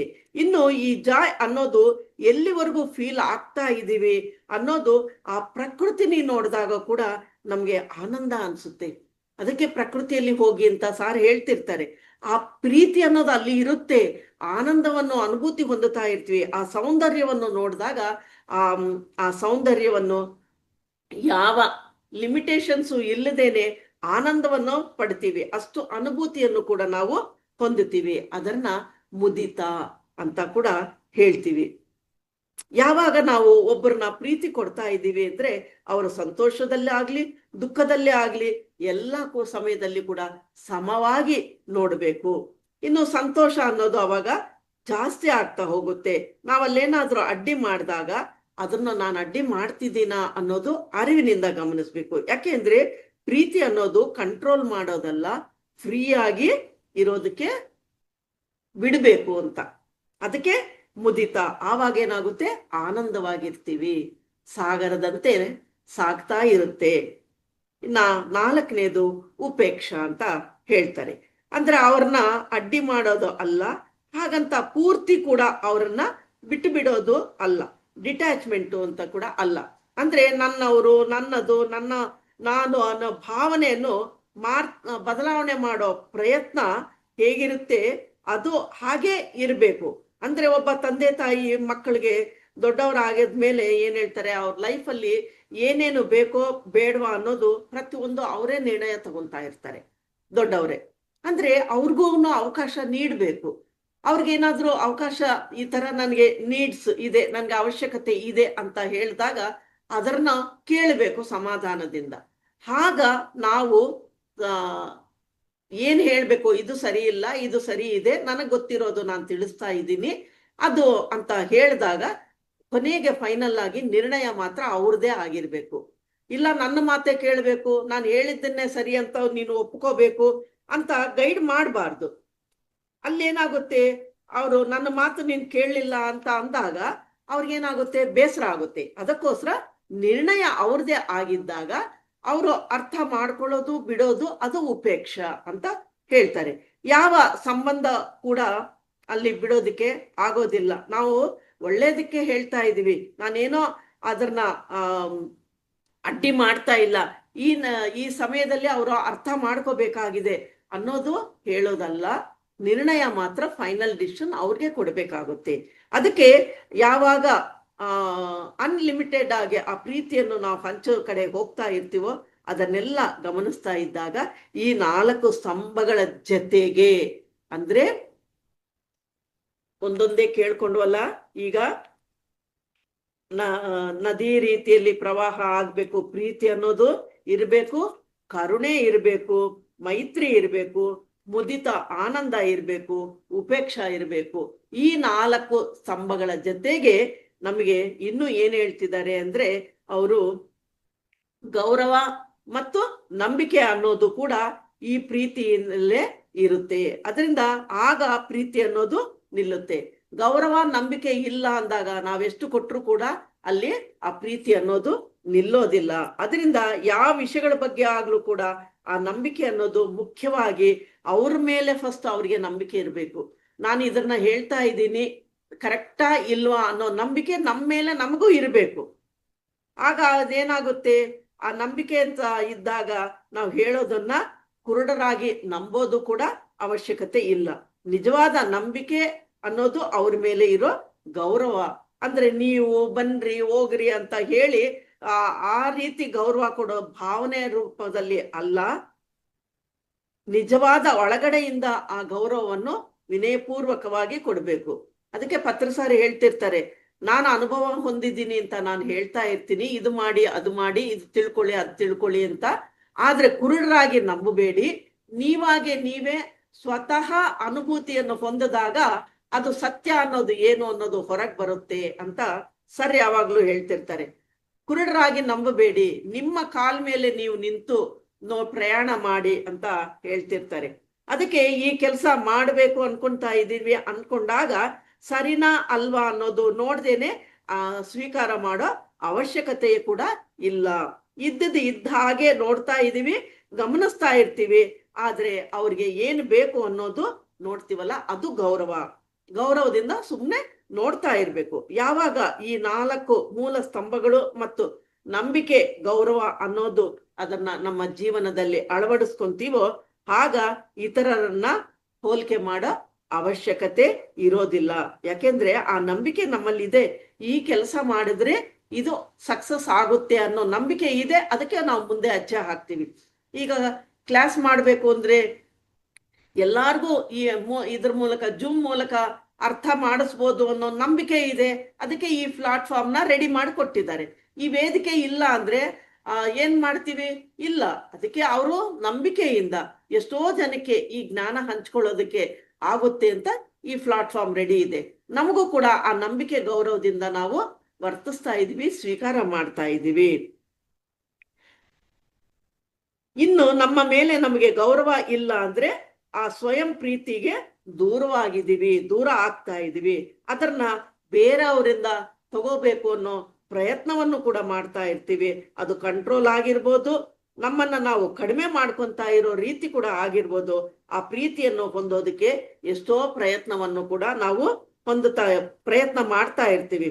ಇನ್ನು ಕೆಲವರು ಏನ್ ಮಾಡ್ತಾರೆ ಅಂದ್ರೆ ಅವ್ರು ಹೇಳಿದಂಗೆ, ಇವಾಗ ಮಾತಾಡ್ಕೊಂಡ್ವಲ್ಲ, ಅವ್ರು ಹೇಳಿದಂಗೆ ಕೊಟ್ಟು ಬಿಟ್ರೆ ನಮ್ಮನ್ನ ಪ್ರೀತಿ ಮಾಡ್ತಾರೆ, ಆವಾಗ ನನ್ನನ್ನ ಚೆನ್ನಾಗಿ ನೋಡ್ಕೊಂತಾರೆ ಅನ್ನೋ ಅಭಿಪ್ರಾಯಗಳು ಇರುತ್ತೆ. ಅದು ನಿಜವಾದ ಪ್ರೀತಿ ಅನ್ಸೋದಿಲ್ಲ. ಅದಕ್ಕೆ ನಿಜವಾದ ಪ್ರೀತಿ ಅಂದ್ರೆ ಆ ಸ್ವಯಂ ಪ್ರೀತಿ ಅನ್ನೋದು ನಮ್ಮಿಂದಾನೇ ಪ್ರಾರಂಭ ಆಗ್ಬೇಕು. ಅದರಿಂದ ಈ ಅದ್ಭುತವಾದಂತಹ ಈ 4 ಎಲಿಮೆಂಟ್ಗಳ ಜೊತೆಗೆ ನಂಬಿಕೆ, ಗೌರವವನ್ನು, ಅನುಭೂತಿಯನ್ನು ಹೊಂದುತ್ತಾ ಇರ್ಬೇಕು. ಇನ್ನ ಆನಂದ ಅನ್ನೋದು ಒಂದು ಪವಿತ್ರವಾದ ಆನಂದ ಸ್ಥಿತಿ. ಅದು ಸಂಪೂರ್ಣ ಆನಂದ ಸ್ಥಿತಿ. ಆ ಆನಂದ ಸ್ಥಿತಿಯನ್ನು ನಮಗೆ ಹೀಲಿಂಗ್ ಆಗುತ್ತೆ. ಇವಾಗ ಧ್ಯಾನ ಮಾಡಿದಾಗ ಒಳಗಡೆ ಏನೋ ಒಂದು ನಮಗೆ ಗೊತ್ತಿಲ್ಲದೇನೆ ಒಂದು ಆನಂದವಾಗಿರೋ ಸ್ಥಿತಿಯನ್ನು ಹೊಂದುತ್ತೀವಿ, ಪ್ರಶಾಂತವಾಗಿರುತ್ತೆ. ಅದನ್ನ ನಾವೇನಂತೀವಿ? ಅದನ್ನ ಯಾರಾದ್ರೂ ತೋರಿಸಿ ಅಂದ್ರೆ ತೋರ್ಸಕ್ಕಾಗುತ್ತಾ? ನಮ್ಮ ಒಳಗಡೆ ನಡೀತಾ ಇರೋ ಆ ಅನುಭೂತಿ, ಆನಂದ ಸ್ಥಿತಿ ಯಾರಿಗೂ ಹೇಳಲಿಕ್ಕೂ ಕೂಡ ಆಗೋದಿಲ್ಲ. ನಮ್ಮ ಮಾತುಗಳಲ್ಲಿ, ನಾವು ಮಾಡಿದ ಕೆಲಸಗಳ ಮೇಲೆ ಅದು ಡಿಪೆಂಡ್ ಆಗಿ ಅವ್ರು ಎಷ್ಟು ಆನಂದ ಸ್ಥಿತಿಯಲ್ಲಿದ್ದಾರಪ್ಪ, ಆ ಬ್ರಹ್ಮಾನಂದ ಸ್ಥಿತಿಯಲ್ಲಿದ್ದಾರಪ್ಪ ಅಂತ ಆ ಹೀಲಿಂಗ್ ಅನ್ನೋದು ಅಲ್ಲಿ ನಡೀತಾ ಇರುತ್ತೆ. ನಮ್ಮ ಒಳಗಡೆ ಗಾಯ ಇದೆ, ಆ ದುಃಖ ಇದೆ, ನೋವಿದೆ, ಬಾಧೆ ಇದೆ. ಆವಾಗ ಆನಂದ ಸ್ಥಿತಿಯಲ್ಲಿದ್ದಾಗ ಅದನ್ನ ಕ್ಲೀನ್ ಆಗಿ ಅಳಸಾಗ್ಬಿಡುತ್ತೆ. ಅಂದ್ರೆ ಅದಕ್ಕೆ ಔಷಧಿ ಹಚ್ಚಿದಂಗೆ ವಾಸಿ ಆಗುತ್ತೆ ಅಂತ ಕೂಡ ಹೇಳ್ಕೋಬಹುದು. ಈ ರೀತಿ ತೊಂದರೆಗಳಲ್ಲಿ ಇದ್ದಾಗ ಏನಾಗುತ್ತೆ? Yes, okay, it's okay, I am safe, ನಾನು ಸೇಫ್ ಆಗಿದ್ದೀನಿ, ನಾನು ಏನೋ ಕಲಿಬೇಕಾಗಿದೆ, ಅದಕ್ಕೋಸ್ಕರ ನನಗೆ ಇದು ಎದುರಾಗಿದೆ ಅನ್ನೋ ಆಲೋಚನೆ ಬಂದಾಗ ಆನಂದ ಸ್ಥಿತಿಯಲ್ಲಿ ಇರ್ತೀವಿ. ಆ ಬ್ರಹ್ಮಾನಂದವನ್ನು ಅನುಭೂತಿ ಹೊಂದಿದಾಗ ನಾವೆಲ್ಲವೂ ಕೂಡ, ನಮ್ಮ ಒಳಗಡೆ ಮನಸ್ಸೆಲ್ಲವೂ ಕೂಡ ಹಗುರ ಆಗುತ್ತೆ ಅಲ್ವಾ? ಧ್ಯಾನ ಮಾಡಿದಾಗಿಂದ ನಾವು ಮನಸ್ಸು ತುಂಬಾ ಪ್ರಶಾಂತವಾಗಿದೆಯಮ್ಮ, ಎಷ್ಟು ಹಗುರ ಆಗುತ್ತೋ ಮನಸ್ಸು. ಏನೇ ಕೆಲಸ ಇದ್ರೂ ಕೂಡ ಒಂದ್ ಸ್ವಲ್ಪ ಪಕ್ಕಕ್ಕಿಟ್ಟು ಒಂದ್ ಸ್ವಲ್ಪ ಧ್ಯಾನ ಮಾಡಿ ಸತ್ಸಂಗ ಕೇಳ್ಕೊಂತ ಇದೀವಿ, ಒಂದು ಪುಸ್ತಕ ಓದ್ತಾ ಇದೀವಿ, ಅದರಿಂದ ಈ ವಯಸ್ಸಿನಲ್ಲಿ ಕೂಡ ನಾನು ಆನಂದವಾಗಿದ್ದೀನಿ ಅಂತ ಹೇಳ್ತಿರ್ತಾರೆ. ಇನ್ನು ಮೊನ್ನೆ ತಾನೇ ಧ್ಯಾನಕ್ಕೆ ಬಂದಿದ್ದೀನಿ, ಆದ್ರೂ ಕೂಡ ನನಗೆ ಚೆನ್ನಾಗಿ ಆನಂದವಾಗಿದೆ. ನೀವು ಒಳ್ಳೆ ಕೆಲಸ ಮಾಡ್ತಿದ್ದೀರಾ, ಆ ಗುರುಗಳು ಒಳ್ಳೆ ಕೆಲಸವನ್ನು ಎಲ್ಲಾರ್ಗೂ ಕೂಡ ಆ ಪ್ರಕ್ರಿಯೆ ಯಾವ ರೀತಿ ಇರಬೇಕು ಅನ್ನೋದನ್ನ ತಿಳಿಸ್ಕೊಟ್ಟಿದ್ದಾರೆ ಅಂತ ಅನುಭೂತಿ ಹೊಂದುತ್ತೀವಾ ಇಲ್ವಾ? ನಾವು ಮಾತಾಡ್ಕೊಂತೀವಾ ಇಲ್ವಾ? ಇಲ್ಲ ಅಂದ್ರೆ ಇಷ್ಟು ಜನ ಈ ಜೂಮ್ ಲೈನ್ ಅಲ್ಲಿ ಅವ್ರವ್ರ ಕೆಲ್ಸಗಳು ಮಾಡ್ಕೊಳ್ಳೋದು ಬಿಟ್ಟು ಏನಕ್ಕೆ ಕುಂತ್ಕೊಂತಾರೆ? ಏನೋ ಒಂದು ಜ್ಞಾನ ಹಂಚ್ತಾ ಇದ್ದಾರೆ, ಅದರಿಂದ ನಾವು ಆ ಜ್ಞಾನವನ್ನು ಪಡ್ಕೊಂತೀವಿ, ಆನಂದ ಪಡ್ಕೊಂತೀವಿ, ನಮ್ಮಲ್ಲಿರೋ ದುಃಖವನ್ನು ಕಳ್ಕೊಂತೀವಿ ಅಂತ ಆ ಪ್ರೀತಿಯನ್ನು ಬೆಳೆಸ್ಕೊಂತೀವಿ ಅಂತ ತಾನೇ ನಾವು ಈ ಗ್ರೂಪಲ್ಲಿ ಬಂದು ಕುಂತ್ಕೊಳ್ಳೋದು. ಆ ಸಮಯವನ್ನು ನಾವು ಇಲ್ಲಿ ತೊಡಗಿಸ್ಕೊಂತಾ ಇದೀವಿ, ಸಾಧನೆಗೆ ಉಪಯೋಗಿಸ್ಕೊಂತಾ ಇದೀವಿ. ಇಲ್ಲ ಅಂದ್ರೆ ಒಂದು ಟಿವಿ ಹಾಕಿ 1-2 ಸೀರಿಯಲ್ ನೋಡ್ಬೋದು ಅಲ್ವಾ? ಅದನ್ನ ಬಿಟ್ಟು ಇಲ್ಲಿ ಏನಕ್ಕೆ ಕೂತಿದೀವಿ ಅಂದ್ರೆ ಆ ಜ್ಞಾನವನ್ನು ಪಡ್ಕೊಳ್ಳೋದಕ್ಕೋಸ್ಕರನೇ. ನಮ್ಮ ಒಳಗಡೆ ಅದು ಹೀಲ್ ಆಗ್ತಾ ಇದೆ. ಇದೆಲ್ಲವೂ ಕೂಡ ಮಾತುಗಳಲ್ಲಿ ಹೇಳಿದ ಮಾತ್ರಕ್ಕೆ ಅಲ್ಲ, ಅನುಭೂತಿ ಹೊಂದಬೇಕು. ಅಂದ್ರೆ ಈ ಅನುಭೂತಿ ಹೊಂದಬೇಕು ಅಂದಾಗ ಆಚರಣೆ ಮೂಲಕವಾಗಿ ಇರಬೇಕು. ಏನು ಅನುಭೂತಿ ಹೊಂದ್ತಾವೆ ಅಂದ್ರೆ ಈ ಸಾಧನೆ ಮಾಡ್ತಾ ಇದೀವಿ ಅಂದ್ರೆ ಆಚರಣೆ ಮಾಡ್ತಾ ಇದೀವಿ. ಆ ಜ್ಞಾನವನ್ನು ಪಡ್ಕೊಂಡಿದ ಮೇಲೆ ಅದನ್ನ ಆಚರಣೆದಲ್ಲಿ ಇಟ್ಟಾಗ ಈ ಜ್ಞಾನವನ್ನು ಅಲ್ಲಿ ಹೀಲಿಂಗ್ ಆಗುತ್ತೆ, ಆನಂದವನ್ನು ಪಡ್ಕೊಂತೀವಿ. ಅದು ನಿಜವಾದ ಆನಂದ. ಅಲ್ಲಿ ಪ್ರೀತಿ ಅನ್ನೋದು ಪ್ರಾರಂಭ ಆಗುತ್ತೆ. ಇನ್ನ ನಮ್ಮ ಹತ್ರಕ್ಕೆ ಕೆಲವರು ಬರ್ತಾ ಇರ್ತಾರೆ, ತುಂಬಾ ಆನಂದವನ್ನು ಕೂಡ ಹೊಂದುತ್ತಾ ಇರ್ತಾರೆ. ಅದು ನಿಜವಾದ ಪರಿಪೂರ್ಣವಾದ ಆನಂದ, ಪರಿಪೂರ್ಣವಾದ ಪ್ರೀತಿ ಅಂತೀವಿ. ನಮ್ಮ ಕೆಲವರು ನಾವೇ ಎಲ್ಲಾದ್ರೂ ಹೋದಾಗ ಒಂದೊಂದ್ಸತಿ ಅನ್ಸುತ್ತೆ ಯಾಕಪ್ಪ ಹೋದ್ನೋ ಏನೋ ಆ ಪ್ಲೇಸ್ಗೆ ಬೇಸರ ಆಗುತ್ತೆ ಅಂತ ಅನ್ಕೊಂತೀವಿ. ಅಂದ್ರೆ ಆ ಸಮಯದಲ್ಲಿ ಅಲ್ಲಿ ಸರಿ ಇಲ್ಲ, ಅದಕ್ಕೋಸ್ಕರ ಬೇಸರ ಅನ್ಸುತ್ತೆ. ಈಗ ಧ್ಯಾನಕ್ಕೆ ಬಂದಾಗ ಏನ್ ಅನ್ಸುತ್ತೆ, ನಗ್ನಗ್ತಾ ಪ್ರೀತಿಯಿಂದ ಹಂಚ್ಕೊಂತೀವಿ. ಇಲ್ಲ ಮಳೆ ನಿನ್ನೆ ಒಬ್ರು ಹೀಗೆ ಅಂದ್ರು, ಮಳೆ ಬರೋ ಸ್ಟಾರ್ಟ್ ಆಯ್ತು ಮೇಡಮ್, ಇನ್ನ ಬರ್ದೇ ಇದ್ರೆ ನೀವು ಬೈಕೊಂತೀರಾ ಅಂತ ಹೇಳಿದ್ರು. ಸಾರಿ ಮ್ಯಾಮ್, ಕರೆಕ್ಷನ್ನು, ನಾನು ಬೈಕೊಳ್ಳಲ್ಲ, ನಾನು ಹೇಳ್ತೀನಿ, ಸಮಯ ಏನಕ್ಕೆ ವೇಸ್ಟ್ ಮಾಡ್ಕೊಂತೀರಾ, ಛತ್ರಿ ತಗೊಂಡು ಬರ್ಬೋದಾಗಿತ್ತಲ್ಲ, ತುಂಬಾ ದೂರನೂ ಇಲ್ವಾ ಅಂತ ನಾನು ಹೇಳ್ತೀನಿ ಅಂದ್ರೆ, ಎಸ್ ಮ್ಯಾಮ್ ತಪ್ಪಾಗಿದೆ ಸಾರಿ ಅಂತ ಆ ಕರೆಕ್ಷನ್ ಮಾಡ್ಕೊಂಡ್ರು, ಅರ್ಥ ಮಾಡ್ಕೊಂಡ್ರು. ಅದು ಪ್ರೀತಿ ಹಂಚೋದು, ಕರುಣೆ ತೋರಿಸೋದು ಅಂದ್ರೆ ಹಾಗಿರ್ಬೇಕು. ಅವ್ರು ಕೂಡ ಅಕ್ಸೆಪ್ಟ್ ಮಾಡಿದ್ರು, ಯಾಕಂದ್ರೆ ಅಲ್ಲಿ ಮಿಸ್ಟೇಕ್ ಆಗಿದೆ ಅನ್ನೋದು ಅವರು ತಿಳ್ಕೊಂಡ್ರು. ಅದೇ ರೀತಿ ನಾವು ಕೆಲವು ಆ ಬೌಂಡ್ರಿಗಳನ್ನ ಹಾಕೊಂಡು ಕೂತು ಬಿಡ್ತೀವಿ, ಇಷ್ಟೇ ಮಾಡ್ಬೇಕು, ಹಿಂಗೆ ಇರ್ಬೇಕು, ಹಾಗೆ ಇರ್ಬೇಕು ಅಂತ. ಅಲ್ಲ, ಆ ಪ್ರೀತಿಗೆ ಆ ಬೌಂಡ್ರಿ ಅನ್ನೋದೇ ಇರೋದಿಲ್ಲ, ಹರಿತಾ ಇರ್ಬೇಕು ಯಾವಾಗ್ಲೂ ಕೂಡ, ಅದನ್ನ ಫೀಲ್ ಆಗ್ತಾ ಇರ್ಬೇಕು. ಇನ್ನು ಕೆಲವು ವಿಷಯದಲ್ಲಿ ಬೇಡ ಅಂತ ಹೇಳ್ಬೇಕಾಗುತ್ತೆ. ಆ ಬೌಂಡ್ರಿಯನ್ನು ಹಾಗೆ ಇದ್ದಾಗ ಆ ಬೌಂಡ್ರಿ ದಾಟಿದ್ರೇನೆ ಅವ್ರಿಗೆ ಆ ನಿಜ ಅನ್ನೋದು ಗೊತ್ತಾಗುತ್ತೆ. ಬೇಡ ಬೇಡ, ಇಲ್ಲಿಂದ ನೀನು ಅಲ್ಲಿ ಹೋಗ್ಬೇಡ ಅಂತ ಹೇಳ್ತಾ ಇರ್ತೀವಿ. ಅಲ್ಲಿ ಏನಿದೆ, ಆ ಬೌಂಡ್ರಿ ದಾಟಿ ಬಂದ್ರೆ ತಾನೆ ಏನಿದೆ ಏನು ಅನ್ನೋದು ಅವ್ರಿಗೂ ಕೂಡ ಅರ್ಥ ಆಗುತ್ತೆ. ಅದನ್ನು ಕೂಡ ಅರ್ಥ ಮಾಡ್ಕೋಬೇಕು. ಒಂದ್ಸತಿ ನಿಜ ಅನ್ಸಿದ್ರು ಕೂಡ ಏನನ್ಸುತ್ತೆ, ಅಯ್ಯೋ ನಾನು ಹೇಳ್ಬಿಟ್ರೆ ಅವರು ನನ್ನನ್ನು ಬಿಟ್ಟು ಹೋಗ್ಬಿಡ್ತಾರೆ ಅನ್ನೋ ಅಭದ್ರತಾ ಭಾವನೆಯಲ್ಲಿ ಕೂಡ ಇದ್ದು ಅದು ಇಷ್ಟ ಇಲ್ಲ ಅನ್ನೋ ರೀತಿಯಲ್ಲಿ ಕೂಡ ವರ್ತಿಸ್ತಾ ಇರ್ತಾರೆ. ಅದಕ್ಕೋಸ್ಕರ ಹೋಗೋವಾಗ ಅದನ್ನ ನೋ ಅಂತ ಹೇಳಕ್ ಆಗ್ದೇನೆ ಅದು ಯಾವ ರೀತಿ ಹೇಳ್ಬೇಕೋ ಆ ರೀತಿ ಹೇಳ್ಬೇಕು. ಯಾವಾಗ ಆ ಸ್ವಯಂ ಪ್ರೀತಿಯ ಮೂಲಕ ಆ ಅಭದ್ರತೆ ಭಾವನೆ ಆಗ್ಲಿ, ಭಯ ಆಗ್ಲಿ, ಅಪನಂಬಿಕೆ ಆಗ್ಲಿ, ನಾವು ಅದರಿಂದ ಹೊರಗೆ ಬರ್ತೀವೋ ಆವಾಗ ಆ ಸ್ವಯಂ ಪ್ರೀತಿ ಅನ್ನೋದು ಒಂದೇ ಒಂದು ಮಾರ್ಗ. ಆ ಪ್ರೀತಿಗೆ ಒಂದೇ ಒಂದು ಮಾರ್ಗ ಏನಪ್ಪಾ ಅಂದ್ರೆ, ಆ ಲಿಮಿಟೇಷನ್ ಇಂದ ಹೊರಗೆ ಬಂದಾಗ ನಮಗೆ ಏನು ಬೇಕು ಅನ್ನೋದು ಸೃಷ್ಟಿ ಮಾಡ್ಕೊಂತೀವಿ. ನಮ್ಗೆ ಏನ್ ಬೇಕು ಅನ್ನೋದು ನಮಗೆ ತಿಳುವಳಿಕೆ ಬರುತ್ತೆ, ಅದನ್ನ ಸೃಷ್ಟಿ ಮಾಡ್ಕೊಂತೀವಿ. ಒಂದ್ಸತಿ ನಮ್ಗೆ ಗೊತ್ತಿಲ್ಲದೇನೆ ಏನೋ ಒಂದು ಉದ್ದೇಶಪೂರ್ವಕ ಅವನೇ ಆಗ್ಬೋದು, ಅವ್ರನ್ನ ಪ್ರೀತಿಸ್ತಾ ಇರುವಾಗ ಯಾವ ರೀತಿ ನಾನು ಪ್ರೀತಿಸ್ತಾ ಇದ್ದೀನಿ, ಒಳ್ಳೆಗೋಸ್ಕರನೇ ಹೇಳ್ತಾ ಇದ್ದೀನಲ್ವಾ ಅಂತ ಕೂಡ ಆಗಿರ್ಬೋದು. ಆದ್ರೆ ಒಳ್ಳೆ ಉದ್ದೇಶ ಆದ ಮಾತ್ರಕ್ಕೆ ನಾವು ಅಷ್ಟು ಪ್ರೀತಿಸ್ತಾ ಇದೀವಿ ಅನ್ನೋದು ಕೂಡ ಸರಿ ಇಲ್ಲ. ಅಪರಿಮಿತವಾಗಿ ಪ್ರೀತಿಸ್ತಾ ಇದೀವಿ ಅನ್ನೋದು ಅವ್ರನ್ನ ಕಂಟ್ರೋಲ್ ಮಾಡ್ದಂಗೆ ಇರುತ್ತೆ. ಅದರಿಂದ ಏನಾಗುತ್ತೆ, ನಮ್ಮಲ್ಲಿ ಒಳಗಡೆ ಭಯ ಅನ್ನೋದು ಇರುತ್ತೆ, ಅದರಿಂದ ಅವ್ರನ್ನ ಕಂಟ್ರೋಲ್ ಮಾಡ್ತಾ ಇರ್ತೀವಿ. ಅರೆ ಅಲ್ಲಿ ಏನಕ್ಕಪ್ಪ ಹೋಗ್ತೀಯಾ, ನಿನ್ಗೆ ಒಳ್ಳೇದಾಗೋದಿಲ್ಲ ಅಂತ ಹೇಳಿದಾಗ ಅದು ಅವ್ರಿಗೆ ಇಷ್ಟ ಇಲ್ಲದೆ ಇರ್ಬೋದು, ನಾವು ಅದನ್ನ ಸಹಾಯ ಮಾಡ್ತಾ ಇದ್ದೀವಿ ಅಂತ ನಾವು ಅನ್ಕೋಬಹುದು. ಅದು ಸಹಾಯ ಆಗೋದಿಲ್ಲ, ಅವ್ರಿಗೂ ಕೂಡ ತೊಂದರೆ ಕೊಟ್ಟಂಗೆ, ಬಾಧೆ ಕೊಟ್ಟಂಗೆ ಆಗುತ್ತೆ. ಅದಕ್ಕೆ ಇನ್ನು ಏನ್ ಹೇಳ್ತಾರೆ ಅಂದ್ರೆ, ಈ ಪ್ರೀತಿ ಅನ್ನೋದಕ್ಕೆ 3 ಬೇರುಗಳು ಇದೆ. ಏನ ಬೇರುಗಳು ಅಂದ್ರೆ, ಮೈಂಡ್ಫುಲ್ನೆಸ್ ಅರಿವು ಅನ್ನೋದೊಂದು, ಡೀಪ್ ಲಿಸನಿಂಗ್ ಅಂತರದಿಂದ ಕೇಳೋದು, ಲವಿಂಗ್ ಸ್ಪೀಚ್ ಮಾತುಗಳಲ್ಲಿ ಪ್ರೀತಿ ಇರಬೇಕು. ಈ 3 ಕೂಡ ಮೂಲಕ್ಕೆ ಬೇರು ಆ ಪ್ರೀತಿಗೆ ಅಂತ ಹೇಳ್ತಾರೆ. ಅಂದ್ರೆ ಮೈಂಡ್ಫುಲ್ನೆಸ್ ಅನ್ನೋದು ಎಷ್ಟು ಮುಖ್ಯ ಅಂದ್ರೆ, ಬೇರೆಯವರು ಏನು ಹೇಳ್ತಾ ಇದ್ರು ನಾವು ಅರಿವಿನಿಂದ ಇದೀವಾ ಇಲ್ವಾ ಅನ್ನೋದು ಗಮನಿಸ್ಬೇಕು. ಯಾವುದೇ ಒಂದು ಸಂಘಟನೆ ನಡೆದಾಗ್ಲೂ ಕೂಡ ನಮ್ಗೆ ಇಷ್ಟ ಆಗಿರ್ಬೋದು, ಆಗದೆ ಇರ್ಬೋದು, ನಮ್ಗೆ ಕೋಪ ಆಗಿರ್ಬೋದು, ಆ ಸಮಯದಲ್ಲಿ ನಾವು ಯಾವ ರೀತಿ ರಿಯಾಕ್ಟ್ ಆಗ್ತಾ ಇದ್ದೀವಿ ಅಂದಾಗ ಅಲ್ಲಿ ಗೊಂದಲ ಶುರುವಾಗುತ್ತೆ, ಗಲಾಟೆ ಶುರುವಾಗುತ್ತೆ.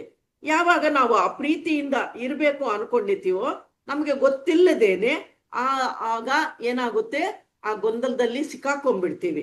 ಅದರಿಂದ ಅಲ್ಲಿ ಅರಿವೆ ಅನ್ನೋದು ಮಿಸ್ ಆಗಿದೆ. ಒಂದೊಂದ್ಸತಿ ನಾವು ಮಾತಾಡ್ತಾನೆ ಇರ್ತೀವಿ, ಕೋಪ ಬಂದ್ಬಿಡುತ್ತೆ, ಅರೆ ನಾನು ಇಷ್ಟು ಹೇಳ್ತಾ ಇದ್ದೀನಿ, ಯಾಕೆ ನೀವ್ ಹಿಂಗ್ ಮಾಡ್ಕೊಂಡ್ರು ಅಂತ ಅಂದಾಗ ಆ ಸಿಚುವೇಶನ್ ಅಲ್ಲಿ ಅರಿವು ಅನ್ನೋದೊಂದು ಪಾಯಿಂಟ್ ಮಿಸ್ ಆಯ್ತು ಅಂದ್ರೆ ತಾರಾಸ್ಥಾಯಿಗೆ ಏರ್ತದೆ. ಹಾಗೇನಾಗುತ್ತೆ, ನಾವ್ ಎಷ್ಟೋ ಪ್ರೀತಿಯಿಂದ ಕೊಡ್ತಾ ಇದ್ದು ಅಂದ್ರೂ ಕೂಡ ಅಲ್ಲಿ ಅರಿವು ಅನ್ನೋದು ಇರ್ಬೇಕು. ಅಂದ್ರೆ ಯಾವಾಗ್ಲೂ ಕೂಡ ನಾವು ಎದುರಿಗೆ ಮಾತಾಡುವಾಗ ಆ ಶ್ವಾಸವನ್ನು ಗಮನಿಸಿ ಅರಿವಿನಿಂದ ಇದ್ದು ಸ್ವಲ್ಪ ಸಮಯ ಆದ್ಮೇಲೆ ಆ ರಿಯಾಕ್ಟ್ ಆಗೋಕೆ ಮೊದಲು ಆ ರೆಸ್ಪಾಂಡ್ ಮಾಡ್ತೀವಿ, ಪ್ರಯತ್ನವನ್ನು ಮಾಡ್ತೀವಿ. ಹಾಗಲ್ಲಪ್ಪ, ನೀವ್ ಎಲ್ಲಿಗೆ ಹೋಗ್ತಾ ಇದ್ದೀರಾ, ಒಂದು ವಿಷಯ ತಿಳಿಸಿದ್ರೆ ಚಂದಾಗಿರುತ್ತಲ್ಲ ಅಂತ ರೆಸ್ಪಾಂಡ್ ಮಾಡ್ತೀವಿ. ಅವಾಗ ಸಮಾಧಾನದಿಂದ ಮಾತಾಡ್ತೀವಿ. ಅದರಿಂದ ಆ ರಿಯಾಕ್ಟ್ ಆಗೋದಕ್ಕೂ ಆ ರೆಸ್ಪಾಂಡ್ ಮಾಡೋದಕ್ಕೂ ವ್ಯತ್ಯಾಸ ಏನು ಅಂದ್ರೆ, ನಾವು ಬೇಗನೆ ಮಾತಾಡ್ಬಿಡ್ತೀವಿ. ಅವ್ರು ಹೇಳ್ತಿದ್ದಾಗ್ಲೇ ಪೂರ್ತಿ ಕೇಳಿಸ್ಕೊಳ್ಳೋದು ಇಲ್ಲ, ಮಾತಾಡ್ಬಿಡ್ತೀವಿ. ಆಗ ಎದುರುಗಿರೋರಿಗೆ ಏನಾಗುತ್ತೆ, ಆ ಮಾತುಗಳು ಅನ್ನೋದು ರಿಯಾಕ್ಟ್ ಆಗ್ಬಿಡ್ತಾರೆ ಅವರು ಕೂಡ. ಅದರಿಂದ ಇದು ಏನಾದ್ರೂ ಹೇಳ್ಬೇಕು ಅಂದಾಗ ನಿಧಾನವಾಗಿ ಪ್ರಶಾಂತವಾಗಿ ಹೇಳೋದು, ಅದು ರೆಸ್ಪಾನ್ಸಿಬಿಲಿಟಿ ಅಂತ ಹೇಳ್ತೀವಿ. ಅದಕ್ಕೆ ಒಂದು ಎಕ್ಸಾಂಪಲ್, ಮಕ್ಕಳು ಟಿವಿ ನೋಡ್ತಾ ಇರ್ತಾರೆ, ಏನಪ್ಪ ದಿನ ಪೂರ್ತಿ ಟಿವಿ ನೋಡ್ತಾ ಇರ್ತೀರಾ ಅಂತ ಹೇಳೋದು ಸರಿ ಇರುತ್ತಾ ರಿಯಾಕ್ಟ್ ಆಗೋದು? ಅಥವಾ ಇಲ್ಲಪ್ಪ ನಾನಿಲ್ಲಿ ಧ್ಯಾನ ಮಾಡ್ತಾ ಇದ್ದೀನಿ, ಸ್ವಲ್ಪ ಸಮಯ ಆದ್ಮೇಲೆ ನೀನ್ ಟಿವಿ ನೋಡ್ಕೋ ಅಂತ ಹೇಳಿದಾಗ ಹೇಗಿರುತ್ತೆ? ಅದು ರೆಸ್ಪಾಂಡ್ ಆಗುತ್ತೆ. ಅದರಿಂದ ನಾವು ಓಕೆ, ನನಗೂ ಅರ್ಥ ಆಗುತ್ತೆ ಈ ವಿಷಯ ಎಲ್ಲ, ಬಾಧೆಯನ್ನು ಕೊಡೋದಿಲ್ಲ ಅನ್ನೋ ರೀತಿಯಲ್ಲಿ ಆ ಪ್ರಯತ್ನ ಮಾಡ್ತಾ ಇದೀವ, ಅಥವಾ ಅವ್ರಿಗೆ ಅವಶ್ಯಕತೆ ಇದ್ದಾಗ ನಾವು ಅದನ್ನ ಆ ಪ್ರಯತ್ನವನ್ನು ಮಾಡ್ತಾ ಇದೀವ ಅನ್ನೋದು ಎರಡು ಕೂಡ ವ್ಯತ್ಯಾಸ ಅನ್ನೋದು ನೋಡ್ಬೇಕು. ಅಂದ್ರೆ ರಿಯಾಕ್ಷನ್ ಅಲ್ಲಿ ನಾನು ಎಷ್ಟು ಮಾಡಿದ್ರು ನಿನ್ ಕಡಿಮೆನೆ ಅನ್ನೋದು ರಿಯಾಕ್ಷನ್ ಆಗುತ್ತೆ ಅಂತ, ನಿಜವಾಗ್ಲೂ ನನಗೀಗ ಸಮಯ ಅವಶ್ಯಕತೆ ಇದೆ ಅಂತ ನಿಧಾನವಾಗಿ ರೆಸ್ಪಾಂಡ್ ಮಾಡೋದು ಹೇಗಿರುತ್ತೆ? ಅದಕ್ಕೆ ನಾವು ಯಾವ ರೀತಿ ಹೇಳಬೇಕು, ಯಾವ ರೀತಿ ಇರಬೇಕು ಅನ್ನೋದು ಅಲ್ಲಿ ಮೈಂಡ್ಫುಲ್ನೆಸ್ ಆಗಿ ಇದೆಯಾ. ಡೀಪ್ ಲಿಸನಿಂಗ್ ಅನ್ನೋದು ಯಾಕೆ ಈ ರೂಟು ಅಂತ ಕೇಳ್ತಾರೆ ಅಂದ್ರೆ, ಯಾವಾಗ ನಾವು ಏನು ಮಾಡ್ತಾ ಇದ್ದೀವಿ ಅಂದ್ರೆ, ಹೊರಗೆ ಹೇಳ್ತಾ ಇದ್ದೀವ ಅಂದಾಗ ಅದರ ಹಿಂದೆ ಅಂತರವನ್ನು ಗಮನಿಸಬೇಕಾಗುತ್ತೆ. ಅಥವಾ ಹೌದು ಅಂತ ಹೇಳಿದಾಗ ಫೀಲ್ ಆಗ್ತಾರೇನೋ ಅನ್ನೋದು ಆಗುತ್ತೆ. ಅದಕ್ಕೆ ಡೀಪ್ ಲಿಸನಿಂಗ್ ಅಲ್ಲಿ ಅಂದ್ರೆ ಅಂತರದಲ್ಲಿ ನಾವು ಕೇಳ್ತಾ ಇದೀವ, ಆಳವಾಗಿ ನಾವು ಕೇಳ್ತಾ ಇದೀವ ಅನ್ನೋದು ಇಲ್ಲಿ ಮಾಡಿ ಅಂತ ಕೂಡ ಹೇಳ್ತಾರೆ. ಅದಕ್ಕೆ ರಿಯಾಕ್ಟ್ ರೆಸ್ಪಾಂಡ್ಗೆ ಅನ್ನೋದಕ್ಕೆ ಇಲ್ಲಿ ಚೆನ್ನಾಗಿ ಅರ್ಥ ಮಾಡ್ಕೋಬೇಕು. ಅವ್ರು ಏನ್ ಹೇಳ್ತಾ ಇದ್ದಾರೆ ಅನ್ನೋದನ್ನ ಪೂರ್ತಿ ಕೇಳಬೇಕು, ಅಲ್ಲಿ ಟೈಮ್ ಕೊಡಬೇಕು. ಅದು ಕೊಟ್ಟಿಲ್ವಾ, ಟಿವಿ ನೋಡ್ತಾ ಇದೀಯಾ, ಅದ್ರ ಹಿಂದೆ ಏನಾಗ್ತಾ ಇದೆ ಕಾರಣ ಅನ್ನೋದು ಅಲ್ಲ, ಅವ್ರಿಗೆ ತೊಂದರೆ ಆಗ್ತಾ ಇದೆ ಅನ್ನೋದು ಅಲ್ಲ, ಅವರು ಒಬ್ಬಂಟಿಯಾಗಿದ್ದಾರೆ ಅನ್ನೋ ಫೀಲಿಂಗು ಇದೆ, ಅದರಿಂದ ಆ ಭಯದಿಂದ ಕೂಡ ಆಗಿರ್ಬೋದು ಅಂತ ಕೂಡ ಹೇಳ್ತಾರೆ. ಈ ರೀತಿ ಎಷ್ಟೋ ಭಾವನೆಗಳು ಇರ್ಬೋದು, ಆ ಭಾವನೆಗಳನ್ನು ಎಷ್ಟುವರೆಗೂ ನಾವು ಅರ್ಥ ಮಾಡ್ಕೊಂತೀವೋ, ಎಲ್ಲಿವರೆಗೂ ಅವರನ್ನ ಹೇಳೋದನ್ನ ಕೇಳ್ತೀವಿ, ಅದನ್ನ ಅರಿವಿನಿಂದ ಹೇಳೋ ಮಾತುಗಳನ್ನು ನಾವು ಕೇಳಬೇಕು. ಆಗ ನಮಗೆ ಗೊತ್ತಾಗುತ್ತೆ ಆ ರೀತಿ ನಾವು ಕೇಳ್ಕೋಬೇಕು. ಅಥವಾ ಮಾತಾಡಿದಾಗ ರಿಯಾಕ್ಟ್ ರೆಸ್ಪಾಂಡ್ ಎರಡರ ಮಧ್ಯ ಆ ವ್ಯತ್ಯಾಸವನ್ನು ಗಮನಿಸ್ಬೇಕು. ಇನ್ನು ಮೂರನೇದು ಲವ್ ಸ್ಪೀಚ್, ಅಂದ್ರೆ ಪ್ರೇಮ ಪೂರ್ವಕವಾಗಿ ಆ ಯಾವ ಭಾವನೆಗಳಲ್ಲಾಗಲಿ ಆ ಮಾತಾಡೋದು ಇರಬೇಕು. ಆ ಭಾವನೆಗಳು, ಆ ಸಂಭಾಷಣೆ ಅನ್ನೋದು ಯಾವಾಗ ಅರಿವಿನಿಂದ ಇರ್ತೀವೋ ಆಗ ಸರಿಯಾದ ರೀತಿಯಲ್ಲಿ ನಾವು ಕೇಳಿಸ್ಕೊಂತೀವಿ. ಮೈಂಡ್ಫುಲ್ನೆಸ್ ಆಗಿ ಕೇಳಿ ರೆಸ್ಪಾಂಡ್ ಆಗ್ತೀವಿ, ಅದು ನಾವು ಮಾಡ್ಬೇಕಾಗಿರೋದು. ಅದಕ್ಕೆ ಲವ್ ಸ್ಪೀಚ್ ಅಂತ ಕೂಡ ಹೇಳ್ತಾರೆ. ಈ ಎರಡರ ಮಧ್ಯದಲ್ಲಿ ಲವ್ ಸ್ಪೀಚ್ ಅನ್ನೋದು ಇರಬೇಕು. ಅದಕ್ಕೆ ಎದುರುಗಿರೋರು ಭಯವನ್ನು ತೋರಿಸ್ತಾ ಇದೀವ ಅಥವಾ ಏನ್ ಹೇಳ್ಬೇಕು ಅನ್ನೋದು ಪೂರ್ತಿ ಗೌರವದಿಂದ ಪ್ರೀತಿಯಿಂದ ವ್ಯಕ್ತಪಡಿಸ್ತಾ ಇದೀವ, ಅದರಿಂದ ಈ ಮೂರು ಬೇರುಗಳನ್ನು ನಾವು ಗಮನಿಸ್ತಾ ಇರ್ಬೇಕು. ಮೂರು ಬೇರುಗಳಿರುತ್ತೆ, ಅದನ್ನ ಆಳವಾಗಿ ಗಮನಿಸಿದಾಗ ಇದು ಅರ್ಥ ಆಗುತ್ತೆ. ಇದೆಲ್ಲ ಒಂದೇ ಸತಿ ಬರಬೇಕು ಅಂದ್ರೆ ಯಾರಿಗೇ ಆಗ್ಲಿ ಬರೋದಿಲ್ಲ, ಇದನ್ನ ಪ್ರಾಕ್ಟೀಸ್ ಮಾಡ್ತಾ ಇರ್ಬೇಕು. ಅದರಿಂದ ಏನ್ ಮಾಡ್ಬೇಕು, ಮೊದಲು ನಾವು ಶ್ವಾಸವನ್ನು ಗಮನಿಸಿ ಏನ್ ರಿಫ್ಲೆಕ್ಟ್ ಆಗ್ತಾ ಇದೆ ನಮ್ಮಲ್ಲಿ ಅನ್ನೋದು ಕೂಡ ಅದನ್ನ ಗಮನಿಸ್ಬೇಕು. ನಮ್ಗೆ ಏನಾದ್ರೂ ಅವಶ್ಯಕತೆ ಇದ್ರೆ ಕೇಳಿ ಆ ಸಹಾಯವನ್ನು ಕೂಡ ನಾವು ಪಡ್ಕೋಬೇಕು. ಎಲ್ಲಿವರೆಗೂ ಆ ಸ್ವಯಂ ಪ್ರೀತಿ ಅನ್ನೋದು ಪ್ರೀತಿಯಾಗಿ ಯಾವ ರೀತಿ ಈ 4 ಸ್ತಂಭಗಳಲ್ಲಿ ಇರುತ್ತೋ ಅದ್ರ ಬಗ್ಗೆ ನಾವು ತಿಳ್ಕೊಂತ ಬರ್ತೀವಿ. ನಮ್ಮ ನಿಜ ಜೀವನದಲ್ಲಿ ಕೂಡ ಆಚರಣೆ ಮಾಡಿದಾಗ ಆ ರೆಸ್ಪೆಕ್ಟ್ ಅಂದ್ರೆ ಆ ಗೌರವ, ಆ ನಂಬಿಕೆ ಅನ್ನೋದು ಕೂಡ ನಾವು ಇನ್ನು ಬೆಳೆಸ್ಕೊಂತಾನೆ ಹೋಗ್ಬಹುದು. ಆಗೇನಾಗುತ್ತೆ, ಆನಂದ, ಜಾಯ್ ಅಂತ ಹೇಳ್ತೀವಿ, ಅದು ಕೂಡ ತುಂಬಾ ಮುಖ್ಯವಾಗಿದೆ. ಆನಂದವಾಗಿ ಯಾವಾಗ ಇರ್ತೀವೋ ಆ ಪ್ರೀತಿ ಅನ್ನೋದು, ಆನಂದ ಅನ್ನೋದು ಇನ್ನೊಬ್ರಿಗೂ ಕೂಡ ಕೊಡ್ತೀವಿ, ಅನುಭೂತಿಯನ್ನು ಕೂಡ ಹೊಂದುತ್ತೀವಿ. ಅದರಿಂದ ಇತರರಲ್ಲಿ ಕೂಡ ಆ ಪ್ರೀತಿಯನ್ನು ವ್ಯಕ್ತಪಡಿಸ್ತೀವಿ. ಅದಕ್ಕೆ ಈ 3 ಮೂಲಗಳು ಅನ್ನು ನಾವು ಅರ್ಥ ಮಾಡ್ಕೋಬೇಕು. ಮೈಂಡ್ಫುಲ್ನೆಸ್, ಡೀಪ್ ಲಿಸನಿಂಗು ಅಂದ್ರೆ ಅಂತರವಾಗಿ ಕೇಳಿಸ್ಕೊಳ್ಳೋದು, ನಾವು ಪ್ರೀತಿಯಿಂದ ಮಾತಾಡೋದು, ಇದು ಒಂದು ಸಾಧನೆ ಮಾಡಬೇಕು. ಯಾವ ರೀತಿ ಸಾಧನೆ ಮಾಡಬೇಕು ಅಂದ್ರೆ, ಈ ಸಾಧನೆ ಮೂಲಕ ಬರುತ್ತೆ ಅಂದ್ರೆ, ಒಂದ್ಸತಿ ನಾವು 3-4 ಶ್ವಾಸಗಳನ್ನು ಜೋರಾಗಿ ತಗೊಂಡು ನಿಧಾನವಾಗಿ ಅರಿವಿನಿಂದ ಬಿಡ್ತಾ ಇರೋವಾಗ ಒಳಗಡೆ ಆ ಅನುಭೂತಿ ಏನಾಗ್ತಾ ಇದೆ, ಆ ಭಾವನೆಗಳು ಏನಾಗ್ತಾ ಇದೆ, ಆ ಜ್ಞಾನದಿಂದ ನಮ್ಗೆ ಏನು ಪ್ರತಿಬಿಂಬಿಸ್ತಾ ಇದೆ ಅನ್ನೋದು ಮನಸ್ಫೂರ್ತಿಯಾಗಿ ನಾವು ಹೇಳ್ಕೊಂತೀವಿ. ಈಗ ನಡೀತಾ ಇದೆ ನಮ್ಮ ಒಳಗಡೆ ಅನ್ನೋದು ನಮಗೆ ಗೊತ್ತಾಗುತ್ತೆ. ಅದಕ್ಕೋಸ್ಕರನೇ ಕುಂತ ತಕ್ಷಣನೇ ಕಣ್ಣು ಮುಚ್ಚಿದ್ರೆ ಕೆಲವರಿಗೆ ಆಲೋಚನೆಗಳು ಬರ್ತದೆ ಅಂತಾರೆ. ಅದಕ್ಕೆ ಕೆಲವು ಕ್ಲಾಸ್ಗಳಲ್ಲಿ ಹೇಳ್ತಾರೆ, ಒಂದು 3-4 ಶ್ವಾಸವನ್ನು ದೀರ್ಘವಾಗಿ ತಗೊಂಡು ಬಿಟ್ಟು ಆಗೇನಾಗುತ್ತೆ, ಆ ಶ್ವಾಸವನ್ನು ಗಮನಿಸ್ತಾ ಇರುವಾಗ ಆಲೋಚನೆ ಅದನ್ನು ಪರದೆ ಇದೆಯಲ್ಲ ಅದು ಒಂದ್ ಸ್ವಲ್ಪ ಸರಿತದೆ. ಆಮೇಲಕ್ಕೆ ನಿಧಾನವಾಗಿ ನಮ್ಮ ಶ್ವಾಸ ಒಳಗೆ ಹೋಗ್ತಾ ಇರೋ ಪ್ರಕ್ರಿಯೆಯನ್ನು ಗಮನಿಸಿದಾಗ ಆಲೋಚನೆಗಳು ತಾನೇ ಕಡಿಮೆ ಆಗ್ತಾ ಬರುತ್ತೆ ಅಂತ ಕೂಡ ನಾವು ಹೇಳ್ಕೊತೀವಿ. ಅದಕ್ಕೋಸ್ಕರ ನಮ್ಗೆ ಏನು ಬಾಧೆ ಇದೆಯೋ, ನನ್ನ ಒಳಗಡೆ ತಿಳ್ಕೊಂತಾ ಇದ್ದೀನಿ, ನನಗೆ ಸಹಾಯ ಬೇಕು ಅನ್ಕೊಂಡ ಇದ್ದಾಗ ಈ ರೀತಿ ಕೂಡ ನಾವು ಮಾಡ್ಕೋಬಹುದು. ಅವ್ರಿಗೆ ಗೊತ್ತಿಲ್ಲದೇನೆ ಅವರು ಕೂಡ ಅರ್ಥ ಮಾಡ್ಕೊಂತಾರೆ. ಅಷ್ಟು ಮಾತ್ರಕ್ಕೆ ಅವ್ರೇನು ದೊಡ್ಡವರಾಗಿದ್ದಾರೆ, ಅವ್ರಿಗೇನು ಗೊತ್ತಾಗೋದಿಲ್ವಾ, ಅಷ್ಟು ಮಾತ್ರ ತಿಳುವಳಿಕೆ ಇಲ್ವಾ ಅನ್ನೋದು ಅಲ್ಲ. ಅವರಲ್ಲಿ ಏನೋ ಒಂದು ಬಾಧೆ ಇದೆ, ಅದರಿಂದ ಅದನ್ನ ಕೇಳೋದ್ರಲ್ಲಿ ತಪ್ಪೇನು ಇಲ್ಲ. ಅದಕ್ಕೆ ಒಂದೊಂದ್ಸತಿ ಆ ಸ್ಥಿತಿಯನ್ನು ಕೂಡ ಇಂದ ಹೊರಗೆ ಬರ್ಬೋದು, ಅಂದ್ರೆ ಅರಿವಿಲ್ಲದೆ ಕೂಡ ಇರ್ಬೋದು. ಆ ಸ್ಥಿತಿಯಲ್ಲಿ ಅವಶ್ಯಕತೆ ಅನ್ನೋದು ಇದೆಯಾ ಇಲ್ವಾ ಅನ್ನೋದು ಅಲ್ಲ. ಯಾಕೆಂದ್ರೆ ನಾವು ನಿಜವಾಗ್ಲೂ ಪ್ರೀತಿಯನ್ನು ಕೊಡ್ತಾ ಇದೀವ, ಅವ್ರ ಜೊತೆಯಲ್ಲಿ ಇರ್ಬೇಕು ಅಂತ ಕೋರ್ಕೊಂತಾ ಇದೀವ, ಅವಶ್ಯಕತೆ ಇದೆಯಾ ಇಲ್ವಾ ಅನ್ನೋದು ಕೂಡ ನಾವು ಹೇಳ್ಬೋದು. ಇವಾಗ ನಾವು ಈ ರೀತಿ ಇದೀವಿ, ನಿಮ್ಗೂ ಅವಶ್ಯಕತೆ ಇದೆಯಾ, ಏನ್ ನಿನ್ನ ಬಾಧೆ ಅಂತ ಕೂಡ ಕೇಳ್ಬೋದು. ಇನ್ನು ಲವಿಂಗ್ ಹಗ್ ಅಂತ ಕೂಡ ಹೇಳ್ತಾರೆ. ಎಲ್ಲಾರ್ಗೂ ಕೂಡ ನಮ್ಮ ಸಂಪ್ರದಾಯದಲ್ಲಿ ಹಗ್ ಮಾಡ್ಕೊಳ್ಳೋದು ಕಷ್ಟ ಅನ್ಸುತ್ತೆ. ಅದರಿಂದ ನಾವು ಬೆಳೆದಿರೋ ವಾತಾವರಣ ಹೀಗಿದ್ದಾಗ ನಾವು ಆ ರೀತಿ ಮಾಡಕ್ಕಾಗೋದಿಲ್ಲ.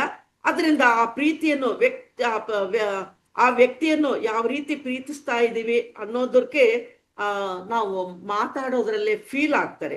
ಅದರಿಂದ ಆ ನಂಬಿಕೆ ಅನ್ನೋದು ಆಗ್ಬೇಕು, ತಿಳುವಳಿಕೆ ಇರಬೇಕು, ಅರಿವಿನಿಂದ ನಾವು ನೋಡ್ತಾ ಇರ್ಬೇಕು. ಆಗೇನಾಗುತ್ತೆ, ಅದ್ರ ಮೂಲಕ ನಾವು ಏನು ಹೇಳೋ ಅವಶ್ಯಕತೆ ಇಲ್ಲ, ಏನು ಮಾಡೋ ಅವಶ್ಯಕತೆ ಇಲ್ಲ. ಸುಮ್ಮನೆ ಆ ಪ್ರೀತಿಯನ್ನು ತೋರಿಸಿದ್ರು ಕೂಡ ಆ ಪ್ರೀತಿ ಅನ್ನೋದು ತುಂಬಾ ಸಹಾಯಕ್ಕೆ ಬರುತ್ತೆ. ಅದರಿಂದ ಈ ಸಾಧನೆಯಲ್ಲಿ ಯಾವಾಗ ಆಚರಣೆ ಮಾಡ್ತಾ ಹೋಗ್ತೀವೋ, ಧ್ಯಾನ ಅನ್ನೋದು ಸೆಲ್ಫ್ ಲವ್ ಅಂತ ಕೂಡ ಒಂದು ಭಾಗ ಅಂತ ಹೇಳ್ತೀವಿ. ಧ್ಯಾನದಲ್ಲಿ ಈ ಪ್ರೀತಿ ಅನ್ನೋದು ಅಂದ್ರೆ ನಮ್ಮ ಆತ್ಮಕ್ಕೆ ಲವ್, ಆ ಪ್ರೀತಿಯನ್ನು ಕೊಟ್ಕೊಂತಾ ಇದೀವಿ ಅನ್ನೋದು ಕೂಡ ಒಂದು ಭಾಗ ಆಗುತ್ತೆ. ಇದೇ ರೀತಿ ಸೆಲ್ಫ್ ಲವ್ ಅನ್ನೋದು ಹೆಚ್ಚಾಗಿ ನಾವು ಬೆಳೆಸ್ಕೊಂತಾ ಇದ್ದಾಗ ನಮ್ಮ ಮೇಲೆ ನಮಗೆ ಎಷ್ಟೋ ಶ್ರದ್ಧೆಯನ್ನು ಪಡ್ಕೊಂತೀವಿ. ಒಂದು ಆಹಾರವನ್ನು ತಗೊಳ್ಳೋದಾಗ್ಲಿ, ವ್ಯಾಯಾಮ ಮಾಡೋದಾಗ್ಲಿ, ಧ್ಯಾನ ಮಾಡೋದಾಗ್ಲಿ, ಯಾವ ಸಮಯವನ್ನು ಯಾವ ರೀತಿ ಉಪಯೋಗಿಸ್ಕೊಂತ ಇದೀವಿ ಅನ್ನೋದನ್ನ, ಆ ಲಿಮಿಟೇಷನ್ಸ್ ಅನ್ನೋದು ಇಟ್ಕೊಳ್ಳೋ ಕೆಲಸವೇ ಇರೋದಿಲ್ಲ. ಅದನ್ನ ಆ ಬೌಂಡ್ರೀಸ್ನ ಇಟ್ಕೊಳ್ಳೋದ್ರಿಂದ ಆ ಗೌರವ ನಂಬಿಕೆಯನ್ನು ಡೆವಲಪ್ ಮಾಡ್ಕೊಂತ ಇರ್ತೀವಿ. ಅದನ್ನ ಬೆಳೆಸ್ಕೊಂತ ಇರುವಾಗ ಆ ಸ್ವಯಂ ಪ್ರೀತಿ ಅನ್ನೋದು ಸಂಪೂರ್ಣವಾಗಿ ಅನುಭೂತಿ ಹೊಂದುತ್ತೀವಿ. ಅದನ್ನ ನಿಜವಾದ ಪ್ರೀತಿ ಅನ್ನೋದು. ಇನ್ನು ನಾವು ಹೊಂದುತ್ತಾ ಇರ್ತೀವಿ ನಿಜವಾದ ಪ್ರೀತಿಯನ್ನು, ಇತರರಿಗೂ ಕೂಡ ಕೊಡ್ತಾ ಇರ್ತೀವಿ. ಅಂದ್ರೆ ಪ್ರೀತಿ ಅನ್ನೋದು ಯಾವಾಗ ಇದು ಸರಿ ಅನ್ನೋದು ನಮ್ಮ ಅಂತರದಿಂದಾನೇ ಪ್ರಾರಂಭ ಆಗಬೇಕು. ಆಗ ನಮ್ಮ ಜೀವನದಲ್ಲಿ ನಾವು ಆನಂದವಾಗಿರ್ತೀವಿ, ಬೇರೆಯವ್ರನ್ನು ಕೂಡ ಆನಂದವಾಗಿರೋದಕ್ಕೆ ಅವಕಾಶವನ್ನು ನೀಡ್ತೀವಿ. ಅದಕ್ಕೆ ಇದೆಲ್ಲವೂ ಕೂಡ ತಿಳ್ಕೊಳ್ಳೋದು ಹೆಚ್ಚು ಅಲ್ಲ, ಕ್ಲಾಸ್ಗಳಲ್ಲಿ ಕುಂತ ತಕ್ಷಣ ಅದನ್ನ ಆಚರಣೆಗೆ ಬರಬೇಕು. ನಾನು ತಪ್ಪುಗಳು ಸಾಮಾನ್ಯವಾಗಿ ನಡೀತದೆ, ಇಲ್ಲ ಅಂತ ಅಲ್ಲ, ಅದನ್ನ ಗಮನಿಸಿ ನಾನು ಈ ತರ ಮಾತಾಡಬಾರ್ದಾಗಿತ್ತಲ್ಲ ಅಂತ ಅರಿವಿನಿಂದ ಇದ್ದಾಗ ತಕ್ಷಣಕ್ಕೆ ನಾವು ಅದರಿಂದ ನಾವು ಹೊರಗೆ ಬರ್ತೀವಿ, ತಪ್ಪು ಮಾಡೋದಿಲ್ಲ. ಮೊದ್ಲು ಏನಾಗ್ತಿತ್ತು, ಯಾರಾದ್ರೂ ಏನಾದ್ರೂ ಹೇಳಿದ್ರೆ ನಾವು ಅಳ್ತಾ ಇರ್ತೀವಿ, ಇಲ್ಲ ಎದುರಿಸ್ತಾ ಇರ್ತೀವಿ, ಹೋರಾಡ್ತಾ ಇರ್ತೀವಿ, ಇಲ್ಲ ಓಡೋಗ್ತಾ ಇರ್ತೀವಿ. ಈಗೇನ್ ಮಾಡ್ತೀವಿ, ಧ್ಯಾನಕ್ಕೆ ಬಂದ ಮೇಲೆ, ಈ ಜ್ಞಾನವನ್ನು ಪಡ್ಕೊಂಡ ಮೇಲೆ ನಿಧಾನಕ್ಕೆ 1 ವರ್ಷ ಅಳ್ತೀವ, ಅದನ್ನ ಕ್ರಮೇಣ ತಿಂಗಳ ಅಳ್ತೀವ, ಕ್ರಮೇಣ ದಿನಗಳ, ಗಂಟೆಗಳ, ಹೀಗೇನಾಗುತ್ತೆ, ನಮ್ಮ ಜ್ಞಾನವನ್ನು ಬೆಳೆಸ್ಕೊಂತ ಇರುವಾಗ ಸಾಧನೆ ಮೂಲಕ ಆಗೇನಾಗುತ್ತೆ, ಆ ಕ್ಷಣದಲ್ಲಿ ಆ ಅರಿವಿನಿಂದ ಅದನ್ನ ಅಲ್ಲಿಗೇನೆ ಅಳಸಾಕೊಂಡ್ಬಿಡ್ತೀವಿ, ಆನಂದವಾಗಿರ್ತೀವಿ. ಆ ಪ್ರೀತಿಯನ್ನು ಕೂಡ ನಾವು ಹಂಚುತ್ತಾ ಇರ್ತೀವಿ. ಬೇರೆಯವ್ರಿಗೂ ದುಃಖ ಕೊಡೋದಿಲ್ಲ, ನಾವು ದುಃಖವನ್ನು ಪಡೋದು ಇಲ್ಲ.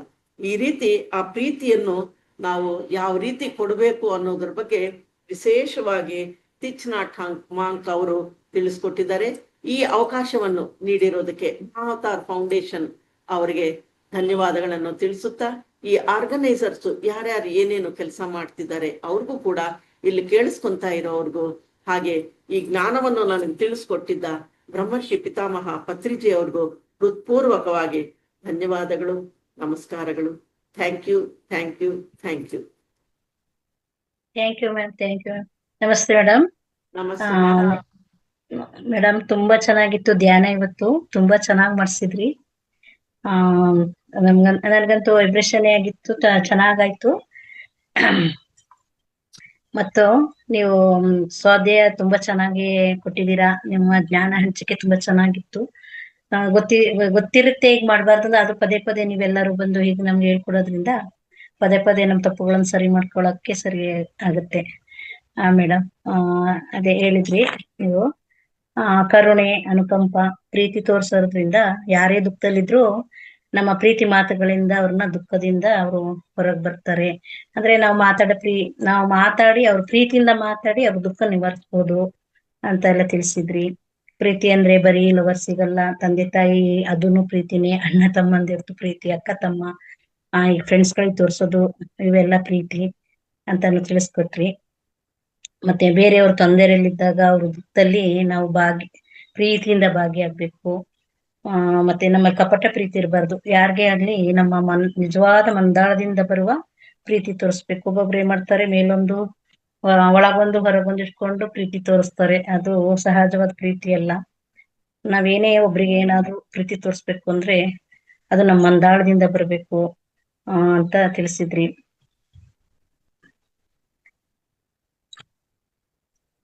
ಮತ್ತೆ ಕರುಣೆ, ಅನುಕಂಪ, ಪ್ರೀತಿ, ಆನಂದ ಇವು ನಮ್ಮಲ್ಲಿ ಇರ್ಬೇಕು ಅಂತಾನು ತಿಳಿಸಿದ್ರಿ. ನೀವ್ ಹೇಳಿದಾಗೆ ಮೇಡಮ್, ಧ್ಯಾನಕ್ಕೆ ಬಂದ್ಮೇಲೆ ಸೀರಿಯಲ್ ಎಲ್ಲ ಮೊದ್ಲೆಲ್ಲ ಬಿಡ್ದೆ ನೋಡ್ತಿದ್ವಿ. ಈಗ ಎಲ್ಲ ಅದ್ರ ಮೇಲೆ ಮನಸ್ಸೇ ಇಲ್ಲ ಮೇಡಮ್, ನೋಡೋದೇ ಇಲ್ಲ. ಈಗ ಯಾವ್ದ್ರಲ್ಲೂ ಇಂಟ್ರೆಸ್ಟೇ ಇರಲ್ಲ. ಒಂದ್ ಯಾವ್ದೇ ಫೋನು ಇವು ಬಂದ್ರು ಮಕ್ಳೇ ಅಂತಾರೆ, ಫೋನ್ ಮಾಡಿದ್ರು ಫೋನ್ ಇತ್ತಲ್ಲ ನಮ್ಮಮ್ಮ ಇವಾಗ, ಈ ತರ. ಅದೇನೋ ಧ್ಯಾನಕ್ಕೆ ಬಂದ್ಮೇಲೆ ನಮ್ಗೇನು ಹೊರ್ಗಡೆ ಪ್ರಪಂಚದ ಅದೇನು ಬೇಡ ಅನ್ಸ್ಬಿಡುತ್ತೆ ಮೇಡಮ್. ಧ್ಯಾನದಲ್ಲೇ ಇರ್ಬೇಕು ಅಂತ ನಾವು ಧ್ಯಾನದಿಂದ ತುಂಬಾನೇ ನಾವು ಕಲ್ತಿದ್ದೀವಿ. ನಮ್ಗೆ ಚೆನ್ನಾಗಾಗಿದೆ, ಶಾಂತಿ, ನೆಮ್ಮದಿ ಎಲ್ಲ ಸಿಕ್ಕಿದೆ ಮೇಡಮ್. ನೀವು ಅದೇ ಬೇರೆ ಇದು ಹೇಳಿದ್ವಿ, ಅರಿವು ಮತ್ತೆ ಅಂತರದಿಂದ ಕೇಳೋದು, ಪ್ರೀತಿಯಿಂದ ಕೇಳೋದು, ಅಂತರದಿಂದ ಕೇಳೋದು, ಮಾತುಗಳಲ್ಲಿ ಪ್ರೀತಿ ಇರ್ಬೇಕು ಅಂತ ಹೇಳಿದ್ರು. ತುಂಬಾ ತುಂಬಾ ಚೆನ್ನಾಗಿತ್ತು. ನೀವು ತುಂಬಾ ಚೆನ್ನಾಗಿ ತಿಳಿಸ್ಕೊಟ್ಟಿದ್ದೀರಾ ಮೇಡಮ್, ತುಂಬಾ ಧನ್ಯವಾದಗಳು ಮೇಡಮ್ ನಿಮಗೆ. ಈಗ ಒಬ್ರು ಧ್ಯಾನ ಮಾಡುವಾಗ ನೀರ್ ಪಕ್ಕದಲ್ಲಿ ಇಟ್ಕೊಂಡು ಕುಡೀರಿ ಅಂತ ಒಬ್ರು ಹೇಳ್ತಾರೆ, ಪಾಸಿಟಿವ್ ಎನರ್ಜಿ ಇರುತ್ತೆ ಅಂತ. ಇನ್ನ ಕೆಲವರು ನೆಗೆಟಿವ್ ಥಾಟ್ಗಳು ಬಿಟ್ಟಿರ್ತೀವಿ, ಆ ನೀರ್ ಒಳಗ್ ಹೋಗಿರುತ್ತೆ ತಗೋಬಾರ್ದು ಅಂತ ಹೇಳ್ತಾರೆ ಅಂತ. ಅದನ್ನ ನಾನು ಇಲ್ಲಿ ಕೂತಿರೋವಾಗ್ಲೇನೆ ನನಗೆ ಧ್ಯಾನದಲ್ಲೇ ಅರ್ಥ ಆಗಿದ್ದು ಏನು ಅಂದ್ರೆ, ನಾವು ಧ್ಯಾನ ಮಾಡೋವಾಗ ನಮ್ಮ ಒಳಗಡೆ ಇರೋ ಶಕ್ತಿನ ಹೊರಗೆ ಬರುತ್ತೆ. ಆ ಹೊರಗೆ ಬಂದಾಗ ಆ ಶಕ್ತಿಯಿಂದ ಆ ನೀರು ಪ್ರವಾಹಕ್ಕೆ ತಾಕುತ್ತೆ, ಆ ನೀರಿಗೆ ಅಲೆಗಳ ರೂಪದಲ್ಲಿ. ಆವಾಗ ಅದು ಪಾಸಿಟಿವ್ ಆಗೇ ಇರುತ್ತೆ ಹೊರತು, ಆ ಶಕ್ತಿವಂತರಾಗಿ ಇರುತ್ತೆ ಹೊರತು ಅದು ನೆಗೆಟಿವ್ ಆಗಿ ಆಗೋದಿಲ್ಲ ಅಂತ ನನ್ನ ಮನಸ್ಸಿಗೆ ತಿಳುವಳಿಕೆ ಆಯ್ತು. ಅದಕ್ಕೆ ಈಗ ಅದನ್ನ ತಿಳಿಸ್ತಾ ಇದ್ದೀನಿ. ಅಷ್ಟಿಲ್ದೇ ಇದ್ರೆ ಪತ್ರಿಸಾರಿ ಹೇಳ್ತಾರ, ನೀರ್ ಪಕ್ಕದಲ್ಲಿ ಇಟ್ಕೊಂಡು ಒಂದು ಸ್ವಲ್ಪ ನೀರ್ ಕುಡೀರಿ ಅಂತ. ಇಲ್ಲ, ನಮ್ಮಲ್ಲಿಂದ ಒಳಗಿಂದ ಶಕ್ತಿ ಹೊರಗ್ ಬರುತ್ತೆ. ಆ ಹೊರಗ್ ಬಂದಾಗ ಆ ಪ್ರಕಂಪನೆಗಳು ಅನ್ನೋದು ನಡೀತಾ ಇರುತ್ತೆ. ಅದನ್ನ ನಾವು ಅರ್ಥ ಮಾಡ್ಕೋಬೇಕು. ನೀವೇನ ಕೇಳಿದ್ದು? ನೀವ ಕೇಳಿದ್ದು? ಇಲ್ಲ ಮ್ಯಾಮ್, ಮೈಸೂರು ಸರಿ ಮ್ಯಾಮ್. ಮಾಸ್ಟರ್ಸ್,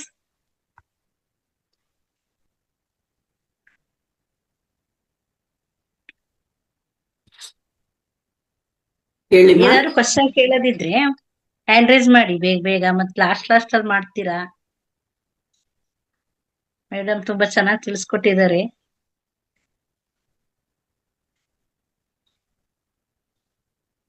ಖರೆ. ಮಾತಾಡಿದ್ರೇನೆ ನಿಮ್ಮಲ್ಲಿರೋ ಬ್ಲಾಕ್ಸ್ ಹೊರಗ್ ಬರೋದು. ಆಮೇಲಿಕ್ಕೆ ಹ್ಮ್. ಅನ್ಕೊಂತೀರಾ, ಅರೆ ನಾನು ಈ ಡೌಟ್ ಆಯ್ತು ಆ ಡೌಟ್ ಆಯ್ತು ಅಂತ. ಹೌದು. ಡೌಟ್ ಅನ್ನೋದು ಇಲ್ಲಿ ಕೇಳಿದಾಗ ಏನಾಗುತ್ತೆ, ಅದು ಎಲ್ಲಾರ್ಗೂ ತಲುಪುತ್ತೆ. ಆ ಪ್ರಶ್ನೆಯಿಂದ ಆನ್ಸರು ಎಷ್ಟೋ ಜನಕ್ಕೆ ತಲುಪುತ್ತೆ. ಅದರಿಂದ ಪ್ರಶ್ನೆ ಅನ್ನೋದು ಇಲ್ಲೇ ಕೇಳಿದ್ರೆ ಇಲ್ಲೇ ಉತ್ತರ ಕೊಡೋದು ಅನುಕೂಲವಾಗಿರುತ್ತೆ, ರಿಕಾರ್ಡ್ ಆಗಿರುತ್ತೆ. ಇವಾಗಲ್ಲ ಆಮೇಲಿಕಾದ್ರೂ ತಿಳ್ಕೊಬಹುದು. ಹ್ಮ್. ಶಿವರತ್ನ ಮ್ಯಾಮ್ ಮಾತಾಡಿ ಮ್ಯಾಮ್. ಹಾ ಮ್ಯಾಮ್. ನಮಸ್ತೆ ಮ್ಯಾಮ್. ನಮಸ್ತೆ ನಮಸ್ತೆ ಮಾ. ಎಲ್ಲರಿಗೂ ನಮಸ್ತೆ ಮೇಡಮ್. ಅರಿವು ಅನ್ನೋದು ಎಷ್ಟು ಒಂದು ದೊಡ್ಡದು ಅಂತ ಅಂದ್ರೆ, ಪ್ರತಿ ಒಂದು ಕೆಲಸ ಮಾಡ್ಬೇಕಾದ್ರೆ ನಾವೊಂದು ಅರಿವು ಇಟ್ಕೊಂಡು ಮಾಡ್ಬಿಟ್ರೆ ಅದೆಷ್ಟು ಒತ್ತಡ ಕೊಡಲ್ಲ, ಸಲೀಸಾಗಿ ಆಗ್ಬಿಡತ್ತೆ ಕೆಲಸ. ನಾವು ಅರಿವಿಟ್ಕೊಳ್ದೆ ಮಾಡೋ ಕೆಲ್ಸಕ್ಕೂನು ಅರಿವಿಟ್ಕೊಂಡು ಮಾಡೋ ಕೆಲ್ಸಕ್ಕೂನು ತುಂಬಾ ಹೆಚ್ಚು ಕಮ್ಮಿ ಇರುತ್ತೆ. ಅದನ್ನ ನಾನು ಇಲ್ಲಿ ಕೇಳಿ ಅನ್ಭೋಗಿಸಿ ಮಾಡಿದ್ದೇನೆ ಮೇಡಮ್. ಆ ಪ್ರೀತಿ ಅನ್ನೋದಕ್ಕೆ ಬೆಲೆ ಕಟ್ಟಕ್ಕೆ ಆಗಲ್ಲ ಬಿಡಿ. ಆ ಕೋಪ, ನೆನ್ನೆ ಕೋಪದ ಹೇಳಿದ್ರಿ, ಇವತ್ತು ಪ್ರೀತಿದ್ ಹೇಳಿದ್ರಿ. ಕೋಪದಿಂದ ನಮ್ಮನ್ನ ಪ್ರೀತಿಗೆ ತಂದಿದೆ ಮಾತರ್ ಫೌಂಡೇಶನ್. ನಿಜವಾಗ್ಲೂ ಒಂದು ಒತ್ತಡದಿಂದ ಅರಿವಿಗೆ ತರ್ಸಿದೀರ ನೀವೆಲ್ಲ, ದೊಡ್ಡ ಇವರೆಲ್ಲ ಸೇರ್ಕೊಂಡು. ತುಂಬಾನೇ ಖುಷಿ ಆಗುತ್ತೆ ಮೇಡಮ್.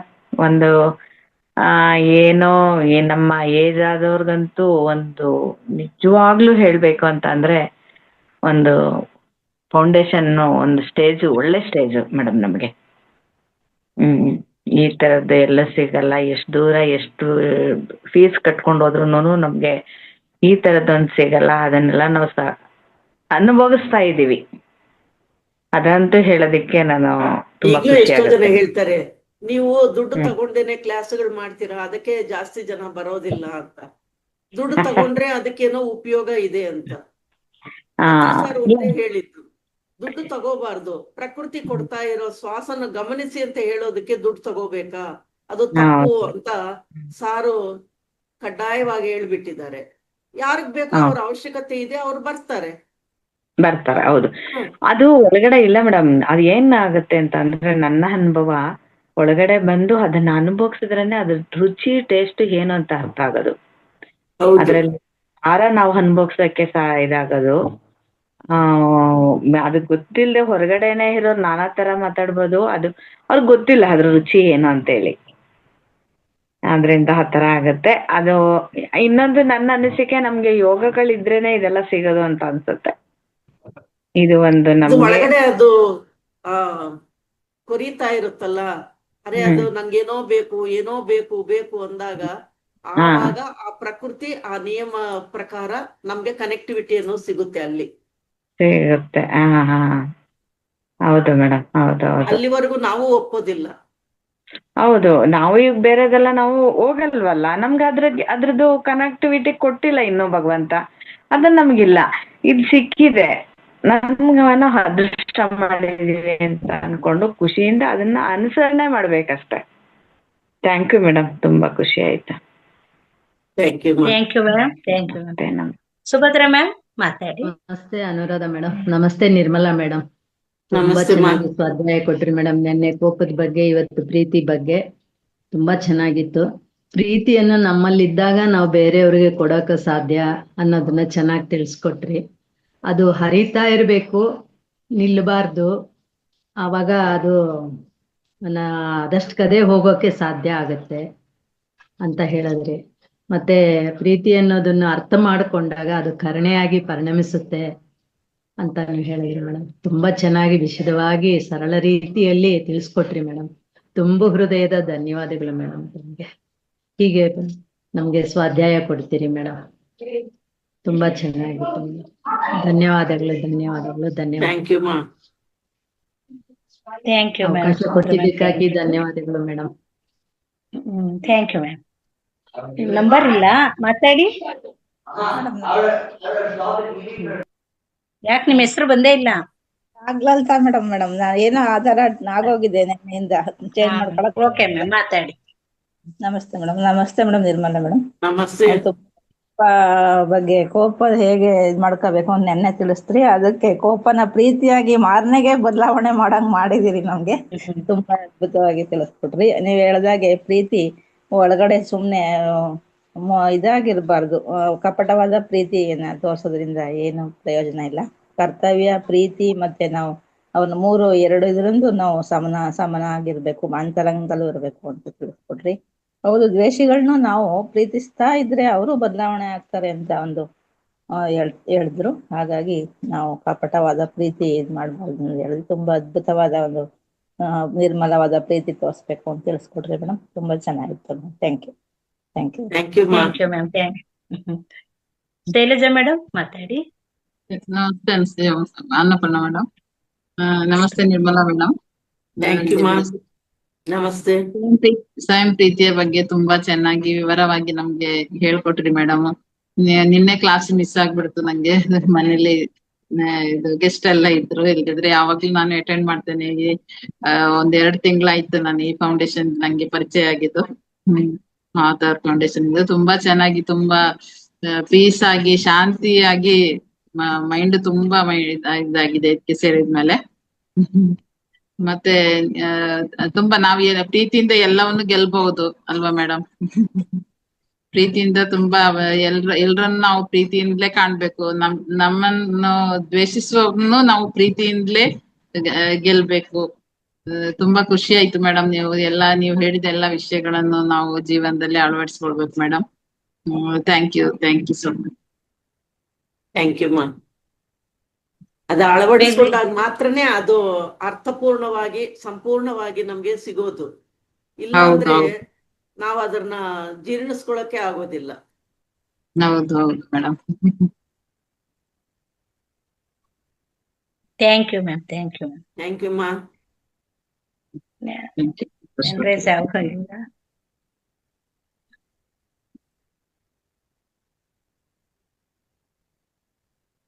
ಅದಕ್ಕೆ ಒಂದ್ ಸ್ವಲ್ಪ ಪುಸ್ತಕಗಳು ತಗೊಂಡು ಓದಿ, ಅದೊಂದು ಅಭ್ಯಾಸ ಮಾಡ್ಕೊಳ್ಳಿ. ದಿನ 10 ಪೇಜ್ ಓದ್ತೀವಿ, ಅರ್ಥ ಆಗಿಲ್ವಾ ಮತ್ತೆ ಓದ್ತೀವಿ. ಆ ಪುಸ್ತಕ ಎಲ್ಲ ಮುಗಿದ ಮೇಲೆ ಒಂದ್ ಸ್ವಲ್ಪ 2 ನಿಮಿಷ ಧ್ಯಾನ ಮಾಡಿಬಿಟ್ಟು ಆ ಪುಸ್ತಕ ತಗೊಂಡ್ರೆ ಒಂದಕ್ಕೊಂದು ಸಹಾಯಕ್ಕೆ ಬರುತ್ತೆ. ಧ್ಯಾನ ಒಂದ್ ಸ್ವಲ್ಪ, ಪುಸ್ತಕ ಓದೋದು ಒಂದ್ ಸ್ವಲ್ಪ. ಕಣ್ಮುಚ್ಕೊಂಡು ಇರುವಾಗ 24 ಗಂಟೆ 2 ಗಂಟೆ ಕುಂತ್ಕೋ ಅಂದ್ರೆ ಕೆಲವ್ರಿಗೆ ಆಗಲ್ಲ.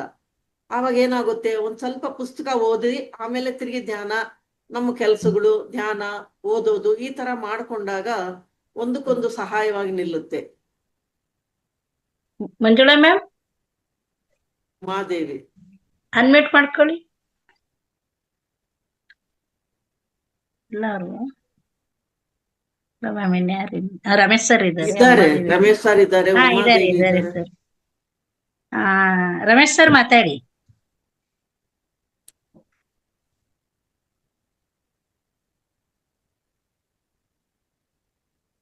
ಸರ್ ಮಾತಾಡಿ. ನಿರ್ಮಲಾ ಮೇಡಮ್ ತುಂಬಾ ಚೆನ್ನಾಗಿ ಸ್ವಾಧ್ಯಾಯನ ಕೊಟ್ರಿ. ಆದ್ರೆ ಏನಂದ್ರೆ ಮೇಡಮ್, ಇದು ಒಂದೇ ಒಂದು ಪ್ರಶ್ನೆ ಏನು ಉದ್ಭವ ಆಗೋದಂದ್ರೆ, ನಾವು ಬರೀ ಇದನ್ನ ಹೇಳೋದು ತುಂಬಾ ಸುಲಭ, ಆದ್ರೆ ಮನೆಯಲ್ಲಿರೋ ವಾತಾವರಣ ಮತ್ತೆ ಇರೋ ಜನರನ್ನ ನಿಭಾಯಿಸ್ಕೊಂಡು ಅದೆಲ್ಲ ವಾತಾವರಣ ಎಲ್ಲ ಈ ಒಂದು ಎಲ್ಲಾರು ಒಂದೇ ಮನಸ್ಥಿತಿಯಲ್ಲಿ ಇದ್ರೆ ಪ್ರೀತಿ ವಾತ್ಸಲ್ಯ ಮತ್ತೆ ಅದನ್ನೆಲ್ಲ ನಾವು ನೋಡ್ಬೋದು.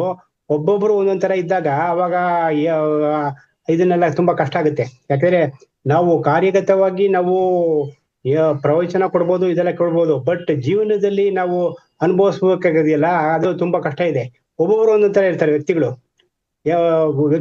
ಒಬ್ಬೊಬ್ರು ಒಂದೊಂದ್ ತರ ಇರ್ತಾರೆ. ಏನ್ಗೆ ಗೊತ್ತಿಲ್ಲ. ಇವಾಗ ಏನಾಗತ್ತೆ ಗೊತ್ತಾ, ಇದೆಲ್ಲ ನಾವು ಮೇಲ್ಗಡೆಯಿಂದ ಬಂದಿರ್ತೀವಿ ಸೋಲ್ಸು. ಒಬ್ಬೊಬ್ರು ಸೋಲ್ಸು ಒಂದೊಂದ್ ತರ ಇರುತ್ತೆ, ಪೂರ್ವ ಜನ್ಮದ ಕರ್ಮಗಳು ಇರುತ್ತೆ. ಇವಾಗ ನಮ್ ತಮ್ಮ ಇದನ್ನಲ್ಲ, ನಮ್ಮ ಕಸಿನ್ ಬ್ರದರು ಒಬ್ಬ ಸೈಕೋ ಮೆಂಟಲ್, ಅವನ್ ಕಂಟ್ರೋಲ್ ಮಾಡೋದೇ ಕಷ್ಟ. ಸುಮಾರು ಸತಿ ನಾವು ನಿಮ್ಯಾನ್ಸ್ಗೆ ಸೇರಿಸಿದೀವಿ ಅವನ್ನೆಲ್ಲ.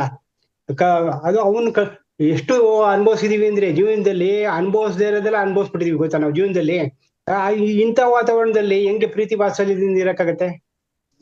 ಅದಕ್ಕೆ ಸರ್ ನಾವು ಸಾಧನೆ ಮಾಡ್ತಾ ಇರೋವಾಗ ಮೇಡಮ್, ವಾತಾವರಣನೇ ಸರಿ ಇದ್ಮೇಲೆ ಹೆಂಗ್ ಸಾಧನೆ ಮಾಡ್ತೀರಾ? ವಾತಾವರಣ ಹೇಗೆ ಇರ್ಲಿ, ನಾವು ಮೊದ್ಲು ಬದಲಾವಣೆ ಆದ್ರೆ ನಮ್ಮ ಸುತ್ತಲೂ ವಾತಾವರಣ ಬದಲಾವಣೆ ಆಗ್ತಾ ಮೇಡಮ್, ನಾವು ನೋಡಿ ಹೇಳದ್ ನಾವು ಬದಲಾವಣೆ ಆಗಿದೀವಿ, ಬಟ್ ಅಲ್ಲಿ ಬದಲಾವಣೆ ಆಗಕ್ಕೆ ಬಿಡಲ್ವಲ್ಲ ಜನರು. ಯಾಕೆ ಬಿಡ್ತಾ ಇಲ್ಲ? ನೀವು ಬದಲಾವಣೆ ಆದ್ಮೇಲೆ ಇನ್ನು ಬಿಡೋದು ಯಾರು ಕಟ್ಕೊಂಡವ್ರೆ ನಿಮ್ಮನ್ನ? ಅಲ್ಲ ಕಟ್ಕೊಡೋದಲ್ಲ, ಮಾಡ್ಕೊ ಬಿಡೋದಲ್ಲ.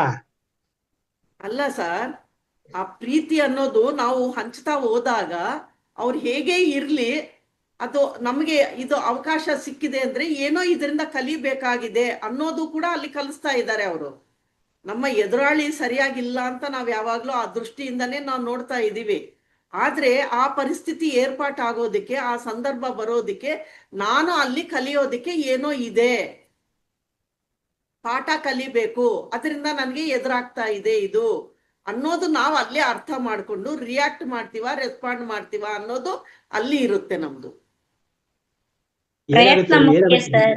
ಅಲ್ಲ ಮೇಡಮ್, ಏನ್ ಗೊತ್ತಾ, ನಮ್ ಕಸಿನ್ ಇದಾನಲ್ಲ, ಅವನು ಫೋಟೋ ಗೀಟ ಮಾಡಂಗಿಲ್ಲ, ಪೂಜೆ ಮಾಡಂಗಿಲ್ಲ. ಪೂಜೆ ಆದ್ರೆ ಪೂಜೆನೆಲ್ಲ ಭಂಗ ಮಾಡ್ತಾನೆ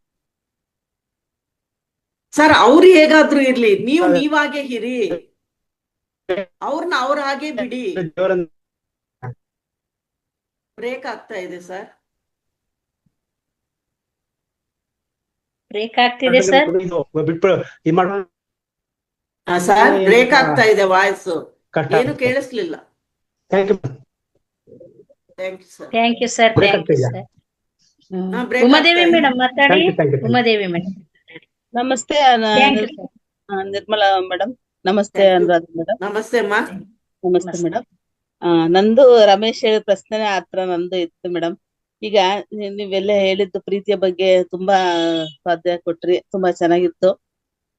ಈಗ ನಾವು ಅದೇ ಭೌತಿಕ ಶರೀರ, ನಾವು ಹೊರಗಡೆ ಪ್ರಪಂಚದಲ್ಲಿ ನಾವ್ ಎಷ್ಟೇ ಪ್ರೀತಿ ತೋರಿಸಿದ್ರು ನಾವು ಧ್ಯಾನಿಗಳಾಗಿ ನೀವೆಲ್ಲ ನಮ್ಮನಿಗೆ ಕ್ಲಾಸ್ ಕೊಡ್ತಿರ್ತೀರ, ನಮ್ಗ ಇದನ್ನ ಕೇಳ್ಬಿಟ್ಟು ನಮಗೂ ಒಳ್ಳೆ ಇಲ್ಲ ಈ ತರ ಮಾಡ್ಬಾರ್ದು ಅಂತ ನಾವು ತಿಳ್ಕೊಂಡು ನಾವು ತಿದ್ದುಕೊಂಡು ಪ್ರಯತ್ನ ಮಾಡ್ತೀವಿ. ತಿದ್ದುಕೊಂಡು ಪ್ರಯತ್ನ ಮಾಡಿ ಅವ್ರ ಬಗ್ಗೆ ನಾವು ಪ್ರೀತಿ ತೋರಿಸ್ತೀವಿ. ಶತ್ರುಗಳ ಹತ್ರನೂ ಸಹ ಪ್ರೀತಿ ತೋರಿಸ್ತೀವಿ. ಆದ್ರೆ ಅವ್ರ ಮನಸ್ಥಿತಿ ಚೇಂಜ್ ಆಗಲ್ಲ. ಅವ್ರಿಗೆ ಒಂದು ನಮ್ ಬಗ್ಗೆ ಒಂದು ಭಾವನೆ ಬಂದಿದೆ ಅಂತ ಅವ್ರು ಅದನ್ನೇ ಕಂಟಿನ್ಯೂ ಮಾಡ್ತಾರೆ ವಿನಃ ಅವ್ರ ಭಾವನೆಗಳನ್ನ ಚೇಂಜ್ ಮಾಡ್ಕೊಳೋದೇ ಇಲ್ಲ ಅವರು. ಇನ್ನು ನಮ್ ಬೇರೆ ಬೇರೆ ಭಾವನೆಗಳನ್ನ ಹುಟ್ಟಕ್ಕೊಂತಾನೆ ಇರ್ತಾರೆ ವಿನಃ ನಮ್ ಬಗ್ಗೆ ಅವ್ರು ಒಳ್ಳೆ ಭಾವನೆ ನಮ್ ಮೇಲೆ ಇಟ್ಕೊಳಲ್ಲ ಅವರು. ಅವ್ರು ಇಟ್ಕೊಳ್ಳಲ್ಲ ಅಂದ್ರೆ ನಾವು ಅದ್ರ ಒಳಗೆ ಸಿಕ್ಕಾಕೋಬಾರ್ದು. ಅವ್ರು ಹಾಗಿದ್ದಾರೆ, ಪ್ರಯತ್ನ ಮಾಡಬಾರ್ದು. ಅಲ್ಲ ಸರಿ, ಓಕೆ, ಆದ್ರೆ ಅವ್ರ ಪ್ರೀತಿನ ಪಡೆಯಕ್ ಆಗಲ್ಲ ಮೇಡಮ್. ನಾವು ಪ್ರಯತ್ನ ಪಟ್ರು ಅವ್ರ ಪ್ರೀತಿ ಪಡೆಯಕ್ ಆಗಲ್ಲ. ಅವ್ರ ಅದೇ ಮನಸ್ಥಿತಿಯಲ್ಲೇ ಇರ್ತಾರೆ. ನಾವ್ ಎಷ್ಟೇ ಪ್ರಯತ್ನ ಮಾಡಿದ್ರು ಅವ್ರ ಮನಸ್ಥಿತಿ ಅದೇ ತರ ಇರೋದ್ರಿಂದ ಅದು ಸಕ್ಸಸ್ ಕೆಲವೊಂದ್ ಕಡೆ ಕಾಣಕ್ ಆಗದೇ ಇಲ್ಲ ಮೇಡಮ್. ಕೆಲವೊಂದ್ ಕಡೆ ಅವಾಗ ನಮ್ಮಲ್ಲಿ ಇನ್ನೂ ಶಕ್ತಿ ಬೆಳೆಸ್ಕೋಬೇಕು, ತಾಳ್ಮೆ ಬೆಳೆಸ್ಕೋಬೇಕು. ಅವನ್ನ ತಿದ್ದಕ್ ಆಗಲ್ಲ ಮೇಡಮ್, ಚೇಂಜ್ ಮಾಡಕ್ ಆಗಲ್ವಲ್ಲ. ಯಾರನ್ನೂ ಚೇಂಜ್ ಮಾಡಕ್ ಆಗೋದು ಇಲ್ಲ, ಚೇಂಜ್ ಮಾಡಕ್ ಹೋಗ್ಲೂಬಾರ್ದು. ಅವ್ರಾಗ ಅವರೇ ಚೇಂಜ್ ಆಗ್ಬೇಕು. ನಮ್ಮ ಕರ್ತವ್ಯನ ನಾವ್ ಮಾಡ್ಬೇಕು ಅಷ್ಟೇ ವಿನಃ ಅವರಿಂದ ನಾವು ಪಡಬಾರ್ದು. ಚೇಂಜ್ ಮಾಡೋದು ನಮ್ಮ ಕರ್ತವ್ಯ ಅಲ್ಲ. ಅವ್ರ ಪ್ರಣಾಳಿಕೆಯಲ್ಲಿ ಯಾವ ರೀತಿ ಇರ್ತಾರೋ ಅದೇ ಇರ್ತಾರೆ. ನಾವು ಯಾವ ರೀತಿ ಇದೆಯೋ ಅದನ್ನೇ ನೋಡ್ಕೊಂತ ನಾವು ಹೇಗಿದೀವೋ ನಮ್ಮನ್ನ ನಾವು ಕಡಿಮೆ ಮಾಡ್ಕೊಂಡಿದ್ದೇನೆ. ಇವಾಗ ನೀವು ನಿಮ್ಮನ್ನ ಕಡಿಮೆ ಮಾಡ್ಕೊಂತೀರ, ಅವರು ನಮ್ಮನ್ನ ಇರೋದಕ್ಕೆ ಬಿಡಲ್ಲ ಅಂದ್ರೆ ನಿಮ್ಮನ್ನ ನೀವು ಕಡಿಮೆ ಮಾಡ್ಕೊಂತೀರ. ಯಾಕೆ ಕಡಿಮೆ ಮಾಡ್ಕೋಬೇಕು? ನಾನು ಸರಿಯಾಗೇ ಇದ್ದೀನಿ, ನಾನು ಇನ್ನೂ ಚೆನ್ನಾಗಿ ಕಲಿತೀನಿ, ನಿಮ್ಮಿಂದ ಕಲಿಯೋದಕ್ಕೆ ಅವಕಾಶ ನೀಡ್ಕೊಟ್ಟಿದ್ದೀರಾ, ನಿಮ್ಗೆ ಥ್ಯಾಂಕ್ ಯು ಅಂತ ಕೃತಜ್ಞತೆ ಭಾವನೆ ತಿಳಿಸ್ಬೇಕು. ನಾವೇ ಆಯ್ಕೆ ಮಾಡ್ಕೊಂಡ್ ಬಂದಿದ್ದೀವಿ, ಅವ್ರು ಹೇಗಿದ್ದಾರೋ ಹಾಗಿದ್ರೇನೆ ಕಲಿಯಕ್ಕಾಗೋದು ಅಂತ. ಇಲ್ಲಾಂದ್ರೆ ನಾವು ಕಲಿಯಕ್ಕಾಗಲ್ಲ. ಸಮಸ್ಯೆ ಇಲ್ಲ ಅಂದ್ರೆ ಏನಿದೆ ಕಲಿಯಕ್ಕೆ? ಒಬ್ಬ ಸನ್ಯಾಸಿ ಬೆಟ್ಟ ಗುಡ್ಡಗಳಿಗೆ ಹೋಗಿ ಏನು ಇಲ್ಲ, ನಾನು ತಪಸ್ ಮಾಡ್ತಾ ಇದ್ದೀನಿ ಅಂದ್ರೆ ಅವ್ರಿಗೆ ಕಷ್ಟನೂ ಗೊತ್ತಿಲ್ಲ, ಸುಖನೂ ಗೊತ್ತಿಲ್ಲ, ದುಃಖನೂ ಗೊತ್ತಿಲ್ಲ. ಮತ್ತೆ ಏನ್ ಎನ್ಲೈಟ್ಮೆಂಟ್ ಆಗ್ತಾನೆ? ಇವಾಗ ನಾವು ಸಂಸಾರದಲ್ಲಿ ಇದ್ದಾಗ ಆ ತೊಂದರೆಗಳು ಸಮಸ್ಯೆಗಳು ಬಂದಾಗ ಅದನ್ನ ಯಾವ ರೀತಿ ಹ್ಯಾಂಡಲ್ ಮಾಡ್ಬೇಕು ಅನ್ನೋದಕ್ಕೆ ಶಕ್ತಿ ಬೇಕು, ಜ್ಞಾನ ಬೇಕು. ಅದಕ್ಕೋಸ್ಕರನೇ ನಿಮ್ಮಿಂದ ನಾನು ಕರ್ಕೊಂಡ್ ಬಂದಿದ್ದೀನಿ, ನಿಮ್ಮನ್ನ ಸೆಲೆಕ್ಟ್ ಮಾಡಿಕೊಂಡಿದ್ದೀನಿ, ನಮ್ಮ ಜೀವನಕ್ಕೆ ಬಂದು ತೊಂದರೆ ಕೊಡಿ ಅಂದಾಗ ಅದನ್ನ ಕಲಿಯೋದಿಕ್ಕೆ ನಮ್ಗೆ ಅವಕಾಶ ಸಿಕ್ಕಿದೆ, ಥ್ಯಾಂಕ್ ಯು. ಅದಕ್ಕೆ ನಿಮ್ಮ ಜೀವನ ನಿಮ್ಮ ಕೈಯಲ್ಲಿ ಪುಸ್ತಕ ಓದಿದ್ರೆ ನಿಮ್ಗೆ ಎಷ್ಟೋ ಗೊತ್ತಾಗುತ್ತೆ. ಅದರಲ್ಲಿ ಪ್ರತಿಯೊಂದು ಕೂಡ ನಮ್ಗೆ ಎದುರಾಗ್ತಾ ಇದೆ ಅಂದ್ರೆ ವಿಶ್ವದಲ್ಲಿ ಮಿರರ್, ಅವರು ಒಂದು ಮಿರರ್. ಅವ್ರ ಕನ್ನಡಿ, ಆ ಕನ್ನಡಿಯಲ್ಲಿ ಏನ್ ನೋಡ್ತಾ ಇದೀವಿ? ನಮ್ಮನ್ನ ನಾವು ನೋಡ್ಕೊತಾ ಇದೀವಿ. ಅವ್ರು ಏನ್ ತೋರಿಸ್ತಾ ಇದ್ದಾರೆ ಅಂದ್ರೆ ಅವರೇ ಕನ್ನಡಿ. ಆ ಭಾವನೆ ಇಟ್ಕೊಂಡು ನಾನು ಇನ್ನೂ ಕಲಿಬೇಕಾಗಿರೋದು ಏನೋ ಇದೆ, ಏನ್ ಕಲಿಬೇಕು ಅವರಿಂದ ಅನ್ನೋ ಪ್ರಯತ್ನ ಮಾಡಿ, ತಿಳ್ಕೊಳ್ಳೋ ಪ್ರಯತ್ನ ಮಾಡಿ. ಅದೇ ಮೇಡಮ್, ನಮ್ ಗುಣಧರ್ಮವನ್ನ ನಾವು ಮರಿಬಾರ್ದು. ಅವ್ರ ಹೇಗಿದ್ರು ನಮ್ ಗುಣಧರ್ಮ ಮಾಡ್ಕೊಂತ ಹೋಗ್ಬೇಕಷ್ಟೇ. ಹೌದು, ನಾವು ಮಾಡ್ಕೊಂತ ಹೋಗೋಣ. ಅವ್ರು ಬದಲಾಗ್ತಾರೆ ಬದಲಾಗಲ್ಲ ಅನ್ನೋದೇ ಅವ್ರಿಗೆ ಸಂಬಂಧಪಟ್ಟಿದ್ದು. ಹೌದು, ಓಕೆ. ಪತ್ರಿ ಸಾರ್ ಏನ್ ಹೇಳಿದ್ರು? ನಮ್ಮನ್ನ ಬದಲಾಯಿಸಿದ್ರ ಅಥವಾ ಹೇಳಿದ್ರ? ಹೇಳಿದ್ರು ಮೇಡಮ್. ಹೇಳಿದ್ರು. ಅದನ್ನ ನಾವು ಒಪ್ಪಿಕೊಂಡ್ವು ಗೌರವದಿಂದ, ನಂಬಿಕೆಯಿಂದ. ಆಗ ನಾವು ಬದಲಾಗ್ತಾ ಇದೀವಿ. ಅವ್ರು ಎದುರುಗಿರೋರು ಒಪ್ಕೊಂತ ಇಲ್ಲ ಅಂದ್ರೆ ಅವ್ರಿಗೆ ಆ ನಂಬಿಕೆ ಗೌರವ ಅನ್ನೋದು ಇನ್ನೂ ಬಂದಿಲ್ಲ, ಕಲಿತಿಲ್ಲ. ಅರ್ಥ ಆಯ್ತಾ? ಬರ್ಲಿಕ್ಕೆ ನಮ್ ಗುಣ ಧರ್ಮ ನಾವು ಮರಿಬಾರದು ಅಷ್ಟೇ. ಹೌದು. ಅವ್ರಾಗೆ ನಾವು ಮತ್ತೆ ಇಳಿದ್ರೆ ಏನಾಗುತ್ತೆ, ಇನ್ನೊಂದು ಕರ್ಮ ಆಡ್ ಆಗಿ ಒಂದೊಂದು ಮೂಟೆನ ಮತ್ತೆ ಏರಿಸ್ಕೊಂಡು ಹೋಗ್ತೀವಿ ಮೇಲಕ್ಕೆ. ಅದು ಕರ್ಮ ಸಿದ್ಧಾಂತ ಆಗುತ್ತೆ. ಅವ್ರು ಹೇಗಾದ್ರೂ ಇರ್ಲಿ, ಅವ್ರ ಬದಲಾವಣೆ ಆಗೋದಕ್ಕೆ ಬಿಡ್ಬೇಕು ಅವಕಾಶ. ಆದ್ರ ಓಕೆ, ಆಗಿಲ್ವಾ ಓಕೆ, ನಾನು ಬದಲಾಗ್ಬೇಕು. ನಾನು ಮನೆಯಲ್ಲಿ ಪಿರಮಿಡ್ ಕಟ್ಟಿಸಿದಾಗ ಕೆಲವು ದಿವಸ ಹತ್ತಿದ್ದೀನಿ. ಎಷ್ಟೋ ವರ್ಷಗಳ 10 ವರ್ಷ ಆದ್ಮೇಲೆ ಪಿರಮಿಡ್ ಕಟ್ಟಿಸಿದ್ರು ಕೂಡ ಜನಗಳಿಗೋಸ್ಕರ ಕಟ್ಸಿದ್ರು, ಯಾರು ಬಂದಿಲ್ವಲ್ಲ ಸರಿಯಾಗಿ ಅಂತ ಹತ್ತಿದ್ದೀನಿ. ಆಮೇಲೆ ನಾನೇ ಕುಂತ್ಕೊಂಡು ತಿಳ್ಕೊಂಡೆ, ಬೇರೆಯವ್ರಿಗೋಸ್ಕರ ಅಲ್ಲಪ್ಪ, ನನಗೋಸ್ಕರ ಕಟ್ಟಿಸ್ಕೊಂಡಿದ್ದೀನಿ, ನಾನೊಬ್ಳು ಹೋಗಿ ಕುಂತ್ಕೊಂಡು ಧ್ಯಾನ ಮಾಡ್ತೀನಿ, ಆ ಶಕ್ತಿ ನಾನ್ ಪಡ್ಕೊಂತೀನಿ ಅಂತ ಧೈರ್ಯ ಬಂತು. ಆಮೇಲೆ ಈಗ ಅವರವರೇ ಹುಡ್ಕೊಂಡು ಬರ್ತಾ ಇದ್ದಾರೆ. ಅದು ಫಸ್ಟ್ ನಾವು ರೆಡಿ ಆಗ್ಬೇಕು. ಏನ್ ತೊಂದರೆ ಬಂದ್ರು ಕೂಡ ಎಸ್ ನಾನು ನಿಲ್ತೀನಿ, ನಾನು ಎದುರಿಸ್ತೀನಿ, ಹೋರಾಡಬಾರ್ದು, ಅದ್ರ ಎದುರಿಸಿ ನಿಲ್ಬೇಕು. ಎಸ್ ಬರುತ್ತಾ ಬರ್ಲಿ, ಓಕೆ, ಆ ಸ್ಥಿತಿಗೆ ತಲುಪಬೇಕು. ಆವಾಗ ನಮ್ಮ ಒಳಗಡೆ ಇರೋ ಭಯ ಎಲ್ಲ ಹೋಗುತ್ತೆ. ಅರೆ ಅವ್ರು ನಮ್ಮನ್ನ ಹಿಂಗ್ ಮಾಡ್ತಾರೆ ಅಂದ್ರೆ ನಮ್ಮ ಒಳಗಡೆ ಭಯ ಇದೆ, ಆ ಬೀಜ ಇದೆ. ಅದ್ರದ್ದು ಒಂದು ಟಾಪಿಕ್ ಇದೆ, ಹೇಳ್ತೀನಿ. ತುಂಬಾ ಚೆನ್ನಾಗಿ ಹೇಳಿದ್ರಿ ಮೇಡಮ್. ಕರೆಕ್ಟ್ ಮೇಡಮ್, ತುಂಬಾ ಚೆನ್ನಾಗಿ ಹೇಳಿ. Thank you madam, thank you. ಅದಕ್ಕೆ ಮಾತಾಡಿದ್ರೆ ಗೊತ್ತಾಗುತ್ತೆ ನಿಮ್ಮಲ್ಲಿರೋ ಗೊಂದಲ ಏನು ಅನ್ನೋದಕ್ಕೆ ಆನ್ಸರ್ ಸಿಗುತ್ತೆ. ನನಗೆ ಎಷ್ಟು ಗೊತ್ತಾಗಿದೆ ಅಷ್ಟು ಹೇಳ್ತೀನಿ. ಅದೇ ನಾವು ಮೊದ್ಲೆಲ್ಲ ಧ್ಯಾನ ಬರಕ್ಕಿಂತ ಮುಂಚೆ ಅವ್ರನ್ನ ಪ್ರೀತಿ ತೋರ್ಸಲ್ಲ ಅಂದ್ರೆ ಅವ್ರನ್ನ ಬಿಟ್ಬಿಡ್ತಿದ್ವಿ ನಾವು. ಮತ್ತೆ ನಾವು ಅದೇ ಸ್ಥಿತಿಯಲ್ಲೇ ಇರ್ತಾ ಇದ್ವಿ.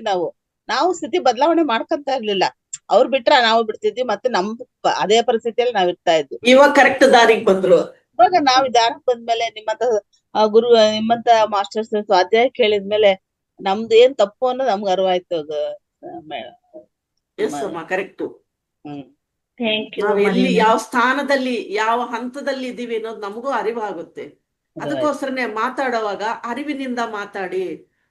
ಕ್ಷಣ ಶ್ವಾಸವನ್ನು ತಗೊಂಡಾಗ ಆ ಬ್ಲಾಕ್ ಅನ್ನೋದು ಕ್ಲಿಯರ್ ಆಗುತ್ತೆ. ಅರಿವು ಅನ್ನೋದು ತಕ್ಷಣಕ್ಕೆ ಬರುತ್ತೆ. ನಾವು ಒಂದು ಸ್ಥಿತಿಗೆ ಬರ್ತೀವಿ ಶ್ವಾಸನ ಗಮನಿಸಿದಾಗ.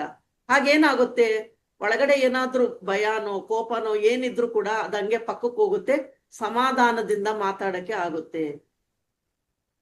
ಯಾರು ಹೆಂಗೆ ಇರ್ಲಿ, ನಾವಾಗೇ ಇರೋಣ, ಅವರಾಗೆ ಇರೋದಕ್ಕೆ ಬಿಟ್ಟು ಬಿಡೋಣ. ಅದನ್ನ ಕಲಿಬೇಕು. ಹೌದು ಮೇಡಮ್, ಕರೆಕ್ಟ್. ತುಂಬಾ ಚೆನ್ನಾಗಿ ಹೇಳಿದ್ರಿ ಮೇಡಮ್. ತುಂಬಾ ಚೆನ್ನಾಗಿ ಅನ್ನೋದು ಸುಮ್ನೆ ಆಗುತ್ತಾ? ಈ ಸಾಗರದಲ್ಲಿ ಕಲಿಯಕ್ಕೆ ಬಂದಿದೀವಿ ಪಾಠ. ಅದಕ್ಕೆ ಈ ಸಂಸಾರವನ್ನು ಕಟ್ಕೊಂಡಿದ್ದೀವಿ. ಈ ಸಾಗರ ಅನ್ನೋದು ತುಂಬಾ ಚೆನ್ನಾಗಿದೆ, ಅದು ಅರ್ಥ ಆಗಿಲ್ಲ ನಮಗೆ. ಈ ಸಾಗರದಲ್ಲಿ ಸ್ವಿಮ್ ಮಾಡ್ತಾ ಇದ್ರೆ ತುಂಬಾ ಚೆನ್ನಾಗಿದೆ, ಆನಂದವಾಗಿದೆ. ಅದನ್ನ ನಾವು ತಿಳ್ಕೋಬೇಕು. ಎಷ್ಟು ಆಳವಾಗಿ ಹೋಗ್ತೀವೋ ಆ ಸಮುದ್ರದಲ್ಲಿ, ಸಂಸಾರ ಅನ್ನೋ ಸಮುದ್ರದಲ್ಲಿ, ಆಗ ನಮಗೆ ತಿಳುವಳಿಕೆ ಬರುತ್ತೆ. ಸಮುದ್ರ ಅಂತರದಲ್ಲಿ ಏನಿರುತ್ತೆ, ಆಳವಾಗಿ ಹೋದಾಗ ಸ್ವಚ್ಛವಾಗಿರುತ್ತೆ, ಪ್ರಶಾಂತವಾಗಿರುತ್ತೆ. ಸಮುದ್ರದ ದಡದಲ್ಲಿ ಅಲೆಗಳು ರಭಸವಾಗಿ ಬರ್ತಾ ಇರುತ್ತೆ. ಅದೇ ಮಧ್ಯಕ್ಕೆ ಹೋದಾಗ ಆ ಬೋಟಲ್ಲಿ ಹೋಗ್ತಾ ಇರ್ತೀವಿ, ಶಿಪ್ಪಲ್ಲಿ ಹೋಗ್ತಾ ಇರ್ತೀವಿ, ಏನಾದ್ರೂ ಕದಲಿಕೆ ಇರುತ್ತಾ? ರೋಡ್ ಮೇಲಾದ್ರೂ ಕದಲಿಕೆ ಗೊತ್ತಾಗುತ್ತೆ. ಹಂಪುಗಳು ಬಂದ್ರೆ ನಿಲ್ಸಿದ್ರೆ ಅಲ್ಲೇನು ಇಲ್ಲ, ಪ್ರವಾಹ ಸಹಜವಾಗಿ ನಡೀತಾ ಇರುತ್ತೆ. ಅಲ್ಲಿ ಡಿಸ್ಕವರಿ ಚಾನಲ್ ಅಲ್ಲಿ ತೋರಿಸ್ತಾರಲ್ಲ, ಪ್ರಾಣಿಗಳೆಲ್ಲವೂ ಕೂಡ, ಮೀನುಗಳು ಇಷ್ಟು ಬಣ್ಣಗಳಲ್ಲಿ ಇರುತ್ತಾ, ನೆಲ ಇಷ್ಟು ಸ್ವಚ್ಛವಾಗಿ ಮರಳು ಕಾಣ್ತಾ ಇದೆ ಅಂತ ನೋಡ್ತೀವ ಇಲ್ವಾ? ನಮ್ಮ ಮನಸ್ಸು ಕೂಡ ಹಾಗೆ ಇರುತ್ತೆ, ತಿಳಿ ಆಗುತ್ತೆ. ತಿಳ್ಕೊಂತ ತಿಳಿ ಆಗ್ತಾ ಬರುತ್ತೆ. ಅದಕ್ಕೆ ಮೇಡಮ್ ಬೆಳಿಗ್ಗೆ ಕ್ಲಾಸ್ ಅಲ್ಲಿ ಹೇಳಿದ್ರು ಮೇಡಮ್, ಮನಸ್ಸನ್ನ ನಾವು ಮಲಿನ ಮಾಡ್ಕೋಬಾರ್ದು ಅಂತ ಬಗ್ಗೆ ಬೆಳಿಗ್ಗೆ ಕ್ಲಾಸ್ ಅಲ್ಲಿ ತುಂಬಾ ಚೆನ್ನಾಗಿ ಹೇಳಿದ್ರು. ಈ ಧ್ಯಾನ, ಸತ್ಸಂಗ, ಜ್ಞಾನ ಹಂಚಿಕೆ ಇವೆಲ್ಲ ಮಾಡೋದ್ರಿಂದ ನಮ್ಮ ಮನಸ್ಸನ್ನ ಮಲಿನ ಮಾಡ್ಕೊಂಡಂಗೆ ನಾವು ಕಾಪಾಡ್ಕೋಬಹುದು ಅಂತ ಬೆಳಿಗ್ಗೆ ಕ್ಲಾಸ್. ಕರೆಕ್ಟ್ ಅಮ್ಮ. ಒಂದ್ಸತಿ ಮನಸ್ಸನ್ನ ಮಲಿನ ಮಾಡ್ಕೊಂಡ್ರೆ ಅದು ತೊಳೆಯೋದು ತುಂಬಾ ಕಷ್ಟ ಆಗುತ್ತೆ. ಅಷ್ಟು ಅಲ್ಲ, ಅಷ್ಟು ಕಷ್ಟ ಆಗುತ್ತೆ. ಅದು ಕಾಣಿಸಲ್ಲ ಮನಸ್ಸಿನಲ್ಲಿ ಮಲಿನ, ಹೊರಗಡೆ ಕಾಣಿಸ್ತಾ ಇದೆ. ಹಾಲಲ್ಲಿ ಗಲೀಜಿದೆ, ಸೋಫಾ ಮೇಲೆ ಗಲೀಜಿದೆ, ಕ್ಲೀನ್ ಮಾಡ್ತೀವಿ ಬಟ್ಟೆ ತಗೊಂಡ್ಬಂದು. ಇನ್ನೂ ಗಲೀಜಿದೆ, ಒಂಚೂರು ಸೋಪ್ ಹಾಕಿ ತೊಳಿತೀವಿ. ಮನಸ್ಸು ಒಳಗಡೆ ಇರೋದು ಮಲಿನ ಯಾರ ಕಣ್ಗೂ ಕಾಣಲ್ಲ, ಇವನ್ ನಮ್ ಕಣ್ಗೂ ಕಾಣಲ್ಲ. ಹೌದು. ತುಂಬಾ ಚೆನ್ನಾಗಿ ಹೇಳಿದ್ರಿ ಮೇಡಮ್. Thank you ma'am. ಹೃದಯಪೂರ್ವಕ ಧನ್ಯವಾದಗಳು madam. Thank you madam. Thank you. Thank you ma'am. Lakshmi madam. ಯಾರೋ ಶಿವರತ್ನ ಅಂತ ಅದು ಫಸ್ಟ್ ಮಾತಾಡಿದ್ರಂತ ಅವ್ರು ಸ್ಟಾರ್ಟಿಂಗ್ ಅಲ್ಲಿ ಮಾತಾಡಿದ್ದು. ಇಲ್ಲ, ಇನ್ನೂ ಒಂದ್ಸರಿ ಹ್ಯಾಂಡ್ ರೈಸ್ ಮಾಡಿದಾರೆ, ಕೊಡಿ ಮ್ಯಾಮ್ ಅವ್ರು. ಹಾ, ಕೊಟ್ಟೆ ಮ್ಯಾಮ್. ಹಾಯ್ ಮಾ. Hi madam. ಮೇಡಮ್ ನೀವು ಬೆಂಗಳೂರಲ್ಲ ಮೇಡಮ್ ಇರೋದು? ಪಿರಮಿಡ್ ಇದೆ ಅಂತ ಹೇಳಿದ್ರಲ್ವಾ, ಅದಕ್ಕೆ ನಾನು ಹ್ಯಾಂಡ್ ರೈಸ್ ಮಾಡಿದೆ. ಎಲ್ಲಿ, ಯಾವ ಏರಿಯಾ? ಹನುಮಂತ ನಗರ, ನಿರ್ಮಲಾ ಸ್ಟೋರ್ ಬಸ್ ಸ್ಟಾಪ್ ಹತ್ರ. ಹನುಮಂತ ನಗರ. ನಂಬರ್ ಒಂಚೂರು ಬೇಕಿತ್ತು ಮೇಡಮ್. ನೀವಿರೋದು? ನಾವಿಲ್ಲಿ metro station, Baiyappanahalli metro station ಹಿಂಭಾಗ. ತುಂಬಾ ದೂರ. 20-25 ಕಿಲೋಮೀಟರ್ ಆಗುತ್ತಮ್ಮ. ಬೈಯಪ್ಪನಹಳ್ಳಿ ಅಂದ್ರೆ 25 ಕಿಲೋಮೀಟರ್. ಹೌದು, ಕಿಲೋಮೀಟರ್ ಆಗುತ್ತೆ. ನಾವು ಬರ್ಬೋದಾ ಮೇಡಮ್ ಅಲ್ಲಿಗೆ? ಬರ್ಬೋದಮ್ಮ. ಬರ್ತೀವಿ ಮೇಡಮ್ ಒಂದ್ಸರಿ. ನಾನು ಎಲ್ಲಿ ಇರೋದು ನೀವು? ನಾವು ರಾಜಾಜಿನಗರದಲ್ಲಿ ಇರೋದು ಮೇಡಮ್. ನಾವು ರಾಜಾಜಿನಗರ ಆಗ್ಲೇ ಅದ್ರ ಪರವಾಗಿಲ್ಲ. ಹನುಮಂತ ನಗರದಲ್ಲಿ ನಮ್ಮ ಅಕ್ಕ ಇದಾರೆ ಮೇಡಮ್. ಅಲ್ಲಿ ಅಲ್ಲಿಗೆ ಬಂದಾಗಾದ್ರೂ ಒಂದ್ಸಲಿ ವಿಸಿಟ್ ಮಾಡಿ. ಅಲ್ಲಿ ಇದೆ ಅಂತ ನನಗೆ ಗೊತ್ತಿಲ್ಲ ಮೇಡಮ್. ಅಲ್ಲಿ ಬರ್ತಾ ಇರ್ತೀನಿ ಯಾವಾಗ್ಲೂ ನಾನು, ಅದ್ರಲ್ಲಿ ಇದೆ ಅಂತ ಗೊತ್ತಿಲ್ಲ ನನಗೆ. 20 ವರ್ಷ ಆಯ್ತಮ್ಮ. ಹೌದಾ ಮೇಡಮ್? ಮೇಡಮ್ ನಮ್ಮ ನಂಬರ್ ಕೊಡಿ ಮೇಡಮ್, ಯಾವಾಗಾರ ಬಂದ ಬರ್ತೀನಿ ಮೇಡಮ್. ನಾನು 98 447 57 123. ನಿರ್ಮಲಾ ಪಿರಮಿಡ್ ಧ್ಯಾನ ಕೇಂದ್ರ ಅಂತ ಗೂಗಲ್ ಅಲ್ಲಿ ಹಾಕಿದ್ರೆ ನಮ್ಮ ಮನೆ ಮುಂದೆನೆ ಬರ್ತೀರ. ನಿರ್ಮಲಾ ಧ್ಯಾನ ಕೇಂದ್ರನಾ? ಹೌದಮ್ಮ. ಮೇಡಮ್ ನಂಬರ್ ಮಿಸ್ ಆಯ್ತಾ? 9844 7 57123. ಮೇಡಮ್ ಎಷ್ಟು ಗಂಟೆಯಿಂದ ಎಷ್ಟು ಗಂಟೆವರೆಗೂ ಇರ್ತಾರೆ ಮೇಡಮ್? ನಾನು ಸಾಮಾನ್ಯವಾಗಿ ಮನೆ ಒಳಗಿಂದ ಇರೋದ್ರಿಂದ ಸಾಯಂಕಾಲ 5ರಿಂದ 6:30 ಟೈಮಿಂಗ್ ಇಟ್ಟಿದ್ದೀನಮ್ಮ. ಒಬ್ಬೊಬ್ರು ಒಂದೊಂದ್ಸತಿ ಬಂದಾಗೆಲ್ಲ ಬಾಗಿಲು ತೆಕ್ಕೊಂಡು ಮಾಡಿ ಮೇಲೆ 2 ಫ್ಲೋರ್ ಹತ್ತಕ್ಕೆ ಕಷ್ಟ ಆಗುತ್ತೆ. ಅದರಿಂದ ಟೈಮ್ ಇಟ್ಟಿದ್ದೀನಿ, ಸಾಯಂಕಾಲ 5ರಿಂದ 6:30 ಅಂತ. ಏನಾದ್ರೂ ವರ್ಕ್ಶಾಪ್ಸ್ ಅದು ಇದ್ದಾಗ ಬೆಳಗ್ಗೆ 10 ಗಂಟೆಗೆ ಸ್ಟಾರ್ಟ್ ಆಗುತ್ತೆ, 2 ಗಂಟೆವರೆಗೂ. ಆಮೇಲೆ ಊಟ ಇರುತ್ತೆ, ಹಾಗೆ ಮಾಡ್ತೀವಿ. ಓಕೆ ಮೇಡಮ್, ಬರ್ತೀನಿ. ಥ್ಯಾಂಕ್ ಯು ಮಾ. ಥ್ಯಾಂಕ್ ಯು ಮಾ. ಥ್ಯಾಂಕ್ ಯು ಸೋ ಮಚ್ ಮಾ. ತುಂಬಾ ಚೆನ್ನಾಗಿ ತಿಳಿಸ್ಕೊಟ್ರಿ. ಸ್ವಯಂ ಪ್ರೀತಿ ಅಂದ್ರೆ ಏನು ಅನ್ನೋದ್ರ ಬಗ್ಗೆ ತುಂಬಾ ಚೆನ್ನಾಗಿ ತಿಳಿಸಿದ್ರಿ. ಹಾಗೇನೆ ನಮ್ಮ ಮಾಸ್ಟರ್ಗಳಿಗೆಲ್ಲ ಏನೇನ್ ಕ್ವಶನ್ ಇತ್ತು ಅವರಿಗೆಲ್ಲ ಕರೆಕ್ಟ್ ಆಗಿ ಉತ್ತರ ಕೊಟ್ಟಿದ್ದೀರಾ ಅಮ್ಮ. ಯಾಕೆಂದ್ರೆ ಇಲ್ಲಿ ಒಂದು ಚರ್ಚೆಗೆ ಬಂದಾಗ್ಲೇನೆ ಈಗ ಇಬ್ರಿಗೂ ಚರ್ಚೆಗೆ ಬಿದ್ದಾಗ್ಲೇ 10 ಜನಕ್ಕೆ ಉತ್ತರ ಸಿಗೋದಮ್ಮ. ಹಾಗಾಗಿ ನಮ್ಮ ರಮೇಶ್ ಸರ್ ಆಗ್ಲಿ, ಉಮಾದೇವಿ ಮೇಡಮ್ ಆಗ್ಲಿ, ಇವರೆಲ್ಲ ಕೇಳಿದ ಕ್ವಶನ್ ಇಂದ ನಮ್ಗೆ ಇಲ್ಲಿರೋರಿಗೆಲ್ಲ ಒಳ್ಳೆ ಆನ್ಸರ್ ಸಿಕ್ತು. ಅದೇ ತರ ಯಾವತ್ತೂ ಒಂದು ಸ್ವಾಧ್ಯಾಯ ಕೊಟ್ಟಾಗ ನಾವು ಪ್ರಶ್ನೆಗಳನ್ನ ಕೇಳಿದಾಗ ನಮ್ಗೆ ಅಂದ್ರೆ ಒಳಗಿರ್ತಕ್ಕಂತ ಇದೇ ಪ್ರಶ್ನೆ ಇಲ್ಲಿರೋಂತ ಒಂದು 10 ಜನದಲ್ಲಿ ಇರತ್ತೆ. ಅದು ಒಬ್ರು ರೈಸ್ ಮಾಡಿ ಮಾತಾಡಿದಾಗ 10 ಜನಕ್ಕೆ ಉತ್ತರ ಸಿಗತ್ತೆ ಅಮ್ಮ. ಥ್ಯಾಂಕ್ ಯು ಸೋ ಮಚ್ ಮಾ. ಒಳ್ಳೆ ವಿಷಯದ ಬಗ್ಗೆ ನೀವು ಸ್ವಾಧ್ಯಾಯವನ್ನ ಕೊಟ್ರಿ. ಇದೇ ತರ ನಮ್ಮ ವೇದಿಕೆನಲ್ಲಿ ನಿಮ್ಮ ಸ್ವಾಧ್ಯಾಯ ಇನ್ನೂ ಹೆಚ್ಚು ಬರ್ಲಿ. ಅಂದ್ರೆ ಶುಕ್ರವಾರ ತನಕ ನಮ್ಮ ನಿರ್ಮಲಾ ಗುಪ್ತಾ ಮೇಡಮ್ ಅವ್ರದ್ದೇ ಇದೆ. ದಿವಸಕ್ಕೆ ಒಂದು ಟಾಪಿಕ್ ತಗೊಂಡು ನಮ್ಮ ವೇದಿಕೆಗೆ ಬರ್ತಿರ್ತಾರೆ ಮಾಸ್ಟರ್ಸ್. ನಾವೆಲ್ಲರೂ ಸಹ ಇದೇ ತರ ಅವರಿಗೆ ನಮ್ಮ ಸಹಕಾರವನ್ನ ಕೊಟ್ಟು ಅವರ ಸ್ವಾಧ್ಯಾಯವನ್ನ ಸ್ವೀಕಾರ ಮಾಡೋಣ ಅಂತ ಹೇಳ್ತಾ, ಮೇಡಮ್ ಇನ್ನ ಏನಾದ್ರು ಅನುರಾಧ ಮ್ಯಾಮ್ ನಿಮ್ಮ ಅನಿಸಿಕೆ ತಿಳಿಸಿ ಮ್ಯಾಮ್. ಎಂಡ್ ಮಾಡ್ತೀನಿ. ನಾನು ಫಸ್ಟ್ ತಿಳಿಸಿದ್ದೆ ma'am. Okay ma'am. Okay, thank you ಮಾ. ಇದೇ ತರ ನಿಮ್ಮ ತರಗತಿಗಳು ನಮ್ಮ ವೇದಿಕೆಯಲ್ಲಿ ಹೆಚ್ಚು ಬರ್ಲಿ ಅಂತ ಕೇಳ್ಕೊತಾ, ನಿಮ್ಗೆ ನನ್ನ ಪರವಾಗಿ ಹಾಗೂ ನಮ್ಮೆಲ್ಲ ಮಾಸ್ಟರ್ಗಳ ಪರವಾಗಿ ಹಾಗೂ ನಮ್ಮ ವೇದಿಕೆಯ ಪರವಾಗಿ ನಿಮ್ಗೆ ಹೃತ್ಪೂರ್ವಕ ಧನ್ಯವಾದ. ಇವರು ಶ್ಯಾಮಲಾ ಮೇಡಮ್ ಹ್ಯಾಂಡ್ ರೈಸ್ ಮಾಡ್ತಾ ಇದಾರಲ್ವಾ? ಹೌದಾ? ಮಾತಾಡಿದ್ರು, ಅನ್ಮ್ಯೂಟ್ ಮಾಡ್ಕೊಳ್ಳಿ ಮಾ. ನಮಸ್ತೆ ಮೇಡಮ್. ಮಾತಾಡಿ. ನಮಸ್ತೆ ಮೇಡಮ್. ನಮಸ್ತೆ ನಿರ್ಮಲಾ ಮೇಡಮ್. ನಿನ್ನೆದು ಕೋಪ ಚೆನ್ನಾಗಿತ್ತು, ಇವತ್ತು ಪ್ರೀತಿ ಅಂತ ಹೇಳಿದ್ರು ಚೆನ್ನಾಗಿತ್ತು. ಅದೇ ಪ್ರೀತಿಯಿಂದ ಮಾತಾಡಿದ್ರೆ ಎಷ್ಟು ಖುಷಿ ಆಗುತ್ತೆ. ಮಕ್ಕಳಿಗಾದ್ರೂ ಅಷ್ಟೇ, ಪ್ರೀತಿಯಿಂದ ಮಾತಾಡಿದ್ರೆ ಎಷ್ಟು ಕೆಲ್ಸನೂ ಮಾಡಿಸ್ಬೋದು. ತುಂಬಾ ಚೆನ್ನಾಗಿ ಹೇಳಿದ್ರಿ ಮೇಡಮ್ ಪ್ರೀತಿ ಬಗ್ಗೆ, ಖುಷಿ ಆಯ್ತು. ಮೇಡಮ್ ನೀವು ಹನುಮಂತ್ ನಗರದಲ್ಲಿ ನಿರ್ಮಲಾ ಸ್ಟೋರ್ ಅಲ್ಲಿ ಇರೋದಾ? ಅಲ್ಲೇ ಮೇಲೆ? ನಿರ್ಮಲಾ ಸ್ಟೋರ್ ಬಸ್ ಸ್ಟಾಪ್ ಹತ್ರ. ಹೌದಾ? ಅಲ್ಲ, ನಮ್ ತಂಗಿ ಮನೆಯೂ ಅಲ್ಲೆಯ. ಹೋಟೆಲ್ ಮಂಗಳ ಗೊತ್ತಾ ಮೇಡಮ್ ನಿಮ್ಗೆ? ಮಂಗಳ ಹೋಟೆಲ್ ಇಂದ ಹತ್ರದಲ್ಲೇ ನಮ್ಮ ಮನ್ಪಸಂದ್ ಎದುರು ಸಂಧಿಯಲ್ಲಿ ಬರುತ್ತೆ. ಅದ್ ನಮ್ ತಂಗಿ ಗಂಡಂದು ಮೇಡಮ್ ಅದು. ಮನ್ಪಸಂದ್ ಅಂಗಡಿ ಅಲ್ಲ, ಹನುಮಂತ ನಗರ ಮಂಗಳ ಹೋಟೆಲ್. ಮಂಗಳ ಹೋಟೆಲ್. ಹೋಟೆಲ್ ಹತ್ರನೇ, ಅದ್ ನಮ್ ತಂಗಿ ಬೇಕರಿ ಹತ್ರನೇ ಮಂಗಳ ಹೋಟೆಲ್. ಆ ಮೈನ್ ರೋಡ್ ಇಂದ ಇನ್ ಸ್ವಲ್ಪ ಮುಂದಕ್ಕೆ ಬಂದ್ರೆ ಬಸ್ ಸ್ಟಾಪ್ ಅಲ್ಲೇನೆ. ಆ ಬಸ್ ಸ್ಟಾಪ್ ಇಂದ ಶ್ರೀನಿವಾಸ ಬೇಕರಿ ಆದ್ಮೇಲೆ ನೆಕ್ಸ್ಟ್ ಬರೋದೇ ಆ ಸಂಧಿಯಲ್ಲೇ ನಮ್ಮ ಮನೆ ಬರುತ್ತೆ, 5ನೇ ಮನೆ. ಅಲ್ಲಿಗೆ ಬಂದಾಗ ಮಾತಾಡಿ. ಒಂದ್ಸರಿ ಬರ್ತೀನಿ ಮೇಡಮ್. ಬನ್ನಿಮ್ಮ. ನಮ್ಮ ತಂಗಿ ಮನೆಯೂ ಅಲ್ಲೇ ಅಲ್ವಾ, ಅದಕ್ಕೆ ಒಂದ್ಸತಿ ಬರ್ತೀನಿ. ಆಯ್ತಮ್ಮ, ಸಂತೋಷ. Thank you.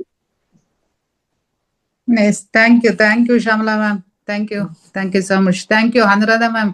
ಇಲ್ಲಿ ತನಕ ತಾವು ಸಹ ಅಂದ್ರೆ ಕೋವಸ್ಟ್ ಆಗಿ ನಿರ್ವಹಣೆಯನ್ನ ಮಾಡಿದ್ರಿ. ನಿಮ್ಗೂ ಸಹ ತುಂಬ ಹೃದಯದ ಧನ್ಯವಾದಗಳು Anuradha ma'am. Thank you ma'am. Thank you Nirmala ಅಮ್ಮ. ಇನ್ನು ನಾಳೆ ಸಿಗೋಣ. ನಾವು ಶುಕ್ರವಾರದ ತನಕ ಇದೇ ತರ ಸ್ವಾಧ್ಯಾಯದಲ್ಲಿ ಚರ್ಚೆ ಮಾಡೋಣ ಅಂತ ಹೇಳ್ತಾ, ನನ್ನ ಪರವಾಗಿ, ವೇದಿಕೆಯ ಪರವಾಗಿ ಹಾಗೂ ನಮ್ಮೆಲ್ಲ ಮಾಸ್ಟರ್ಗಳ ಪರವಾಗಿ ನಿಮ್ಗೆ ಹೃತ್ಪೂರ್ವಕ ಧನ್ಯವಾದಗಳನ್ನ ಅರ್ಪಿಸ್ತಾ ಇದ್ದೀನಿ ಅಮ್ಮ. Thank you so much. Masters, ತಾವು ಸಹ ಸಾವಧಾನದಿಂದ ಕುಳಿತು ಸ್ವಾಧ್ಯಾಯವನ್ನ ಕೇಳ್ತಾ ತಮ್ಮ ಅನಿಸಿಕೆಗಳನ್ನ ಶೇರ್ ಮಾಡ್ಕೊಂಡು ತಮ್ಮ ಕ್ವಶನ್ ಗಳನ್ನ ರೈಸ್ ಮಾಡಿ ತುಂಬಾ ಚೆನ್ನಾಗಿ ವೇದಿಕೆಯನ್ನ ನಡೆಸ್ಕೊಂಡು ಹೋಗ್ತಾ ಇದ್ದೀರಾ. ಇದೇ ತರ ನಿಮ್ಮ ಸಹಕಾರನು ಸಹ ನಮ್ಮ ವೇದಿಕೆಗೆ ಬೇಕು ಅಂತ ಕೇಳ್ಕೊತಾ, ನಮ್ಮ ಇದೆಲ್ಲದಕ್ಕೂ ಸಹ ನಮ್ಗೆ ಉನ್ನತ ಮಟ್ಟದ ವೇದಿಕೆಯನ್ನ ನಿರ್ಮಾಣ ಮಾಡಿಕೊಟ್ಟಿರ್ತಕ್ಕಂತ ನಮ್ಮ ಲಕ್ಷ್ಮೀ ರಂಗನಾಥ್ ಸರ್ ಅವರಿಗೂ ಸಹ ಅನಂತ ಧನ್ಯವಾದಗಳನ್ನ ಅರ್ಪಿಸುತ್ತಾ ಈ ಕಾರ್ಯಕ್ರಮವನ್ನ ಸಂಪನ್ನ ಮಾಡ್ತಾ ಇದೀವಿ. Thank you so much masters.